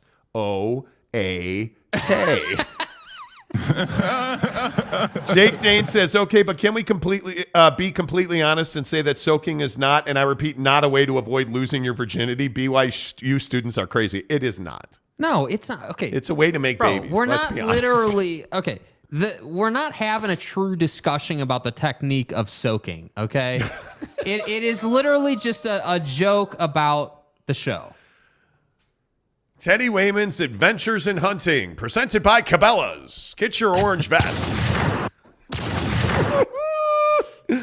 Kurt Myers says it's time for Hunting on the Nines with Teddy Wayman. Yeah. Greg Hawkins says, agree, Monty. Lots of guilt tripping in 100%. Mormonism. 100%, and it pisses dude. me off because it's ridiculous. You know, I want you to believe in what you believe in. The universe, Jesus, Allah, whatever it is you choose. But just understand and embrace what it is. Right? Understand and embrace what it is. Come on. Debbie does Draper, Michael Harris says. Wow. Forrest G says Modelo, Negra, and Papa Murphy's. Perfect combo. That must be a dark blend that Modelo does. You can get Modelo Negra at the liquor stores in Utah. Can you really? What is that? I've never heard of that. I might have to take you up on that. Salty Drunk says, finally, the penny is dropped, Tanner. It is. It 100% is. It is a dark blend lager from Modelo. Wow. I was unaware of that. We may have to call our guy Helmet and get the hookup. Yeah. Skeet says, at the heart of Christianity is the eternal secret that life with Carl could be hell. Well. Okay. I mean, you know, I don't want to know. No, I'm good. Tanner Plummer, Dr. LOL Nicemont. Well, you know. San Diego State says the Super Soaker thing will be referenced 10 years from now. That's Wall of saying, Fame. That's dude. what I'm saying. That's You're going to live forever. Bro. Like, I understand that it's for your beliefs or your faith, it's uncomfortable. I get it. I respect it. But you can't then also say that it's not Hall of Fame worthy. But it's Grocock. Why do we still talk about a kid named Corey Grocock who doesn't wear a shirt, has an incredible mullet, and scammed you all out of an Xbox? Yeah. Let's be honest about it. Stop hiding. I have no idea what that was. Something just fell down. What is it? Yeah, we'll talk about it after the show. What is it? The one of the cases. Good Lord, bro. Anyway, you all got scammed by Corey Grocock. Salty Drunk is right. You should go check on that. Salty Drunk is right. You all got scammed by Corey Grocock. He came in here when we were giving away an Xbox, and he was like, hey, dude, if I get 10 of you to say I should win it, I think it was 50. Like, hey, if I get 50 of you to say it, and yeah, you got 50 of you to say it, and you got scammed out of it. Oh, God, did we break something, Jake? There was just a huge crash in our office.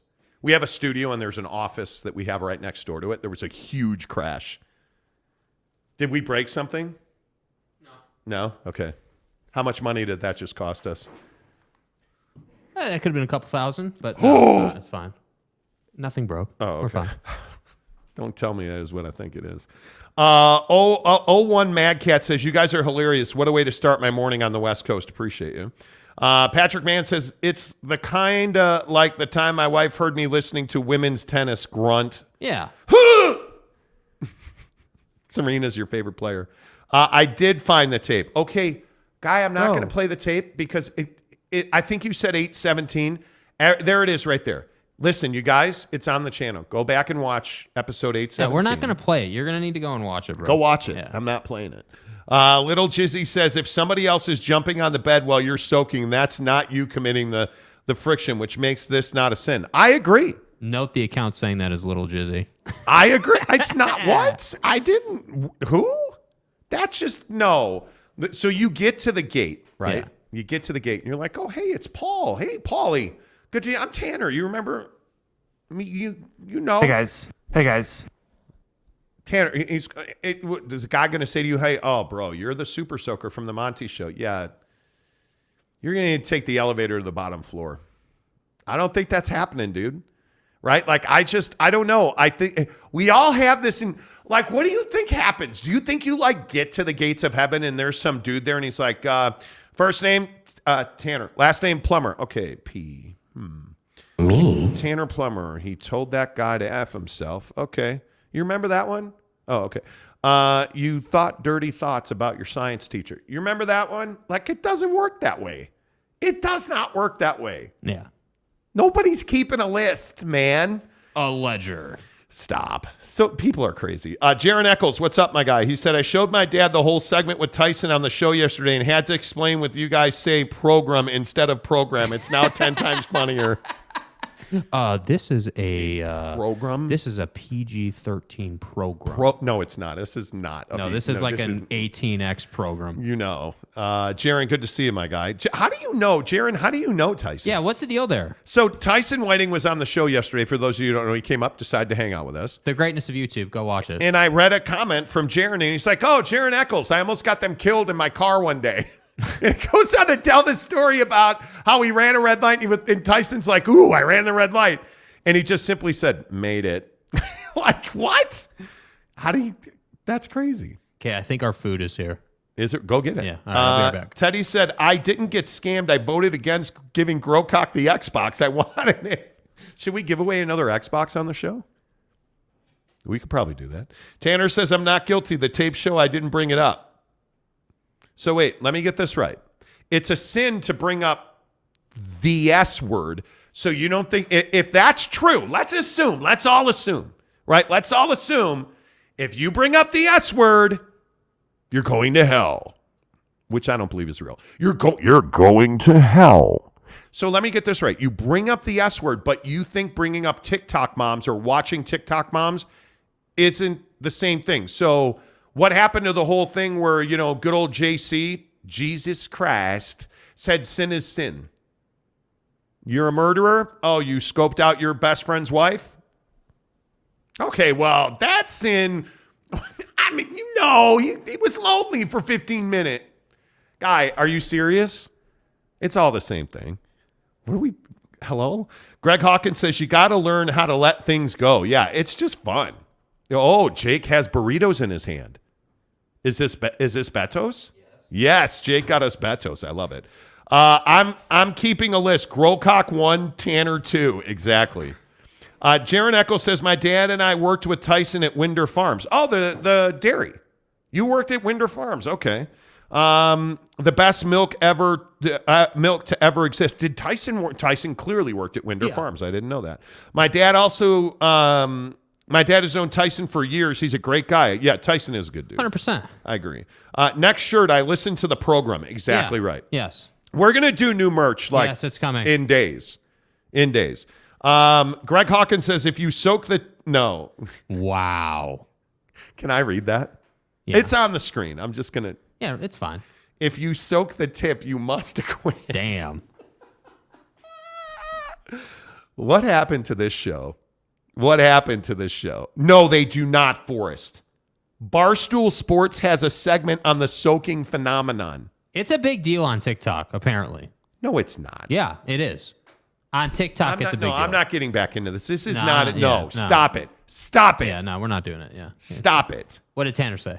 That's a fair point, man. I shouldn't have brought up the mom talk stuff in the first place. You sinner! Hey. It's called being human. Yeah, We're dude. men. There's nothing. That's what I'm saying. Like, you're not a terrible person. You're a great dude. Yeah, man. You're a great human being. It's funny. Like, embrace it. Have fun with it. I don't know. I don't know, And man. maybe we're just different on it, you know, and that's cool. That's not a problem. That's the essence of our show. But like, it is. I just feel like it is funny, man. I agree. The essence of this show is tridaytrading.com/Monty. Because listen, guys, we talk about this in all seriousness. Yesterday we had a great conversation about this. And when you go and watch the webinar, as so many people did yesterday, I'm telling you, it will change your life. If you're on your side hustle grind, if you are driving to work, hating your boss right now, if you're listening to this at work, sinning against your boss right now, tridaytrading.com/Monty. If you're not going to make, and then because we only have, If you count today, we have 4 working days before Thanksgiving. How is that possible? Yeah, I don't know, man. Are you going to make $4,000 in the next 4 working days? Oh, you're not? Go to trydaytrading.com/Monty. Day trading is absolutely prolific, and it is a way for you to make really good money and sustain you and your family and the lifestyle you guys have always wanted. And there's no reason that whether you live in Draper or Daybreak that you can't be a prolific day trader. Trydaytrading.com/Monty. Please make sure you tell them you heard about it on the Monty Show. Trydaytrading.com/Monty. Couple more before we get to locks. Jeremy says, all right, casuals, have a great weekend. I'm heading to Phoenix for Spartan races. Oh, go get them, Jeremy. Good for you. Keep soaking, everyone. Caruso still sucks. No, I thought he soaked. He doesn't suck, does he really? That would be disappointing. The Monty Show, Utah Sports and Sex Ed. Sex education with Uncle Monty. Tanner, you just got a Elsa this subject. I don't know what that means. I don't know that reference. Tanner says, I'll let it go. I don't like it, but if everyone thinks it's funny, it is what it is. Tanner, you're a good dude. Sometimes I feel like Tanner is that self-deprecating guy who doesn't love himself. And it's funny. Jake and I just talked about this last week. You know, like it is what it is, man. You are, yeah, you know. Tanner wants a discussion about the technique. I say we get graphic. I say we don't. Tom, please. Skeet says, Lord have mercy on your soul, but I can't take my dad McDonald's. Bro. I don't know what that means. You got to work on that. All right, let's do it. Let's get to locks right now. On the Monty Show, where do we start? We're going to start with BYU and Utah Tech. I have not seen that there is a line. Yeah. Is there a line on the BYU Utah Tech? Check again, dude. Last night there was still not a line posted on that game. And I still don't see that there's a line at Caesars. So I think that there's very little chance that BYU loses this game, and I think it's probably 50-10. 50-10 is the number that I come up with. I'm trying to see if there's a line. I think the bigger discussion about BYU is should Jaren Hall go to the NFL? And I'm telling you he should. Because I think there's no chance they're losing this game tomorrow. I think Jaren Hall should be the guy you're focused on because I think he's going to the NFL. You better enjoy the next 2 weeks because I think there's a real chance that Jaren Hall is gone. I mean, that game at the farm against Stanford could very well be his last game as a BYU Cougar. Yep. Because I don't know if you're Jaren Hall, are you going to play in the Nothing Worth It Bowl? No. No, you're probably not. So I'll be curious to see how that goes. I'm going to take BYU 50-10. Yeah, I think it's somewhere in that area.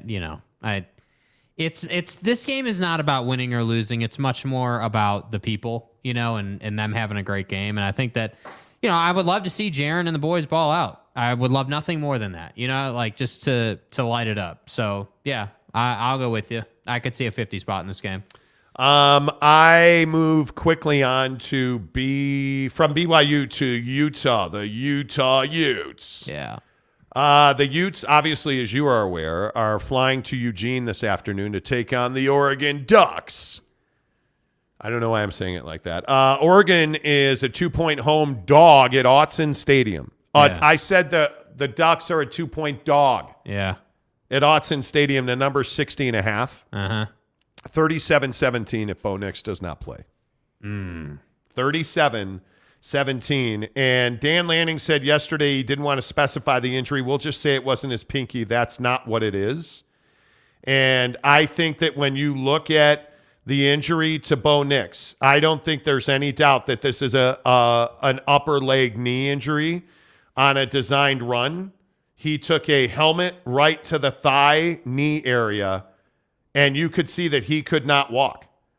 And it was very painful. I don't see any way he's effective. I think I would be stunned. I'm probably, if Bo Nix plays, I'm 85-15 that Utah wins the game. If he plays. If he plays. And okay. I mean, I don't know. Yeah. I mean, I think that, Bo Nix playing obviously is a huge factor, but I think that you You look at this game, and it just feels like Utah's defense has the ball out. Like I know that that's like the theme every single week, but to me, this is one of those defining games. And you talk about like senior days and people leaving the program, the program, and like just that whole vibe of college sports. Like this is a huge game, man. And I think that Cam Rising, I would hope, balls out in this game. This is perfectly teed up for him to have a huge night against Oregon and kind of launch himself into the national spotlight again. So as far as the score is concerned, I do like Utah to score 35 points in this game. I think that, that's where they've kind of been all year, and that to me is what makes sense. As far as Oregon is concerned, I think they're at least 20 points. I don't see any way you're keeping them under 20 at home. I would agree with that. I think it's one of those things where, and this is just, again, this is absolutely opinion-based. I'm telling you that the selection of this game is different. If Bo Nix plays, I think this is very much 35, probably 27, 28. I think he's easily worth 14 points on his own. Yeah. But I think that Oregon, if he does not play, scores a late field goal touchdown, I could see it being 35-14, 35-17 Utah. Because I think this Ute defense is ready to rock and roll. I am head over heels in love with Lander Barton. I think that kid is a baller to the highest extent. I think guys like Cole Bishop, Clark Phillips, this is by far the best secondary pass defense in the Pac-12. The Utes roll out. And listen, Sewell and that Oregon defense are very good as well. They're not Utah good. Yeah. UCLA is not Utah good defensively. This is the best defense in the conference. This is the best passing defense in the conference. Their Achilles heel has been running, and if Bo Nix doesn't play, I do not see how Oregon can win this game. I just don't think it's possible. Yeah. And I think when you really get down to the nitty-gritty, if Bo Nix plays, he's probably going to throw for 350 yards because he's not going to be able to run. That hit he took, and it's on my Twitter feed. Canzano had the video of it. It's on my Twitter feed. It's a nasty hit. Yeah. It is a nasty hit. Greg Hawkins says, tell him how many TDs Bo's going to throw. Well, the funny thing is that I think if you're asking Bo Nix to win you a game with your arm, you're going to lose. Yeah. Especially against his secondary. You're going to lose. I mean, if he plays, he's a hit away from a catastrophic injury. And again, if we're talking about Cam Rising going, we're talking about Jaron Hall going, what is Bo Nix right now? Bo Nix is definitely going. Because isn't Bo Nix, he's probably a higher prospect than a Jalen Hurts was when he came out of Oklahoma, right? So I look at that situation, and I actually think the Jalen Hurts Bo Nix comparisons are very close. Yeah. Because remember, Jalen was at Bama, and then he wasn't. And then Jalen was at Oklahoma, and then he came to the league, and he winds up in Philly, and he's having to fight for credibility, and now he's established. But look at Bo Nix. He was a disaster by Auburn standards. Yeah. He comes to Oregon. He can't throw the football on the road in the clutch still, but boy, is he running people over. Ask our good friends in Provo how that went, because he's a stud running the football. Well, unless he took a helmet to the thigh and knee area, and then he's not such a stud. Yeah. So we'll see. Let's see. Little Jizzy says, no chance Utah wins. Hope I'm wrong, but Oregon is really good. Not without Bo Nix. Yeah, you need Bo Nix. Bo Nix gives them a chance. Without Bo Nix, nah. Pied Piper says 31-27 Oregon. Wow. Duck Season says this will be too easy. Bo Nix will play and throw for 400 yards and 5 touchdowns. No way the Poverty University stops us. Well, the only problem is that's the best secondary, I think, in the country. So, again, explain to me how you think Bo Nix, who doesn't beat anybody of note with his arm. Bo Nix is crushing folks with his legs and using that to beat you with his arm. Yeah. So I don't think there's any doubt. If Bo Nix plays, and everybody and their brother has said he's not, but if Bo Nix plays, you really think, and I understand that I don't have a lot of sleep last night. I get it. You really think Bo Nix is in the pocket throwing the football for 400 yards and 5 touchdowns? On that defense, good luck. Good luck. Good luck. Yep. Salty Drunk says that's called a corked thigh minor injury. Okay. You know. Duck Season says Bo Nix is throwing for 400 yards and 5 touchdowns. 41-20. Okay. You want to bet? I'll bet you the case of Forex Gold that Salty Drunk owes me. You heard it from the Ducks first. Screenshot it. I agree.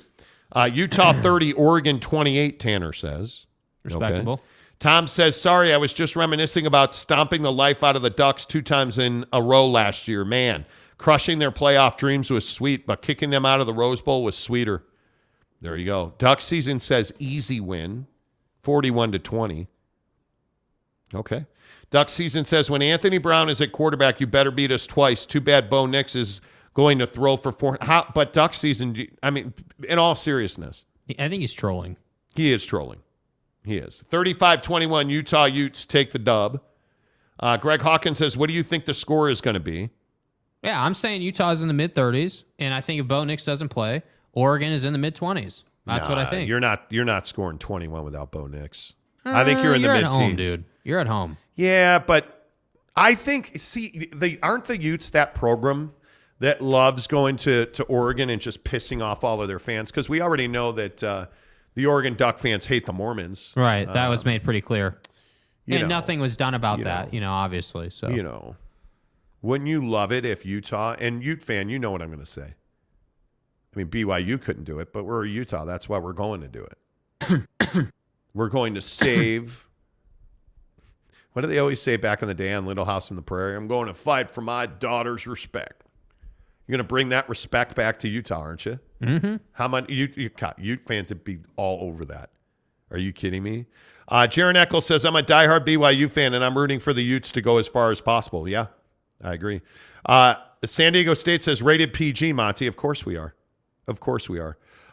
Tom says, Tanner, you got a lot of... Oh, no, I'm not going to say that. No, he's not that. He's not. That's all Duck fans. I would agree. Josh Levern says 13-14 Ducks. Yeah, I think that's correct. 2 times pluck last year. Well, I just don't see how Oregon wins this game. I mean, I don't see. We have to see who they run out there, man. That's the truth of it. So Duck season says he's not trolling. Explain how you don't have a poverty secondary after that Rose Bowl performance. Well, then explain why they're the best secondary in the country. Yeah. If that's poverty, I want to be poor, penniless. Explain how you barely won and Cam Rising left the game early. You got to understand. Oregon, you should have gone to the Rose Bowl last year. You didn't go because you couldn't beat the Utes. You should have won the Pac-12 championship, but you didn't because Mario's got no crystal balls, right? So my point is, we beat you twice. Where are you coming from with that? Has anyone seen the backup quarterback from Oregon? No. I think he's scared, is my point. Duck season grows on you after a while. He does. I would agree with that. Kenai Johnson, you should pick the feathers out of those ducks. They probably will. Gay fish vibes, what's that supposed to mean? Tanner says. I have no idea. No idea. No idea. No idea. Tom says, should have read it. It was a South Park reference. Nobody would know that. I don't know that. Joshua Levern says, told you Duck fans forgot the O on the helmet means 0 natties. Oh, my God. Damn. Ooh. Let's see. Mario Cristobal was wanting out before that game. So, okay. Doesn't matter, dude. Why does it? Yeah. That's an excuse. You still lost the game. Still lost the game, bud. He is a fraud of a coach. So glad he's gone. Right. And I don't disagree. Right. I don't disagree, but that's still an excuse. Right. Skeet says I was ducking before I was spacking. Okay.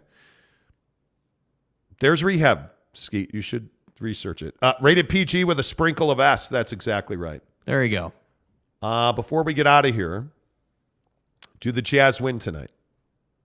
I mean, if the Jazz are, here's what I would say. If the Jazz are going to win tonight, you're probably going to have to use the promo code Monty25 to get Papa Murphy's Pizza.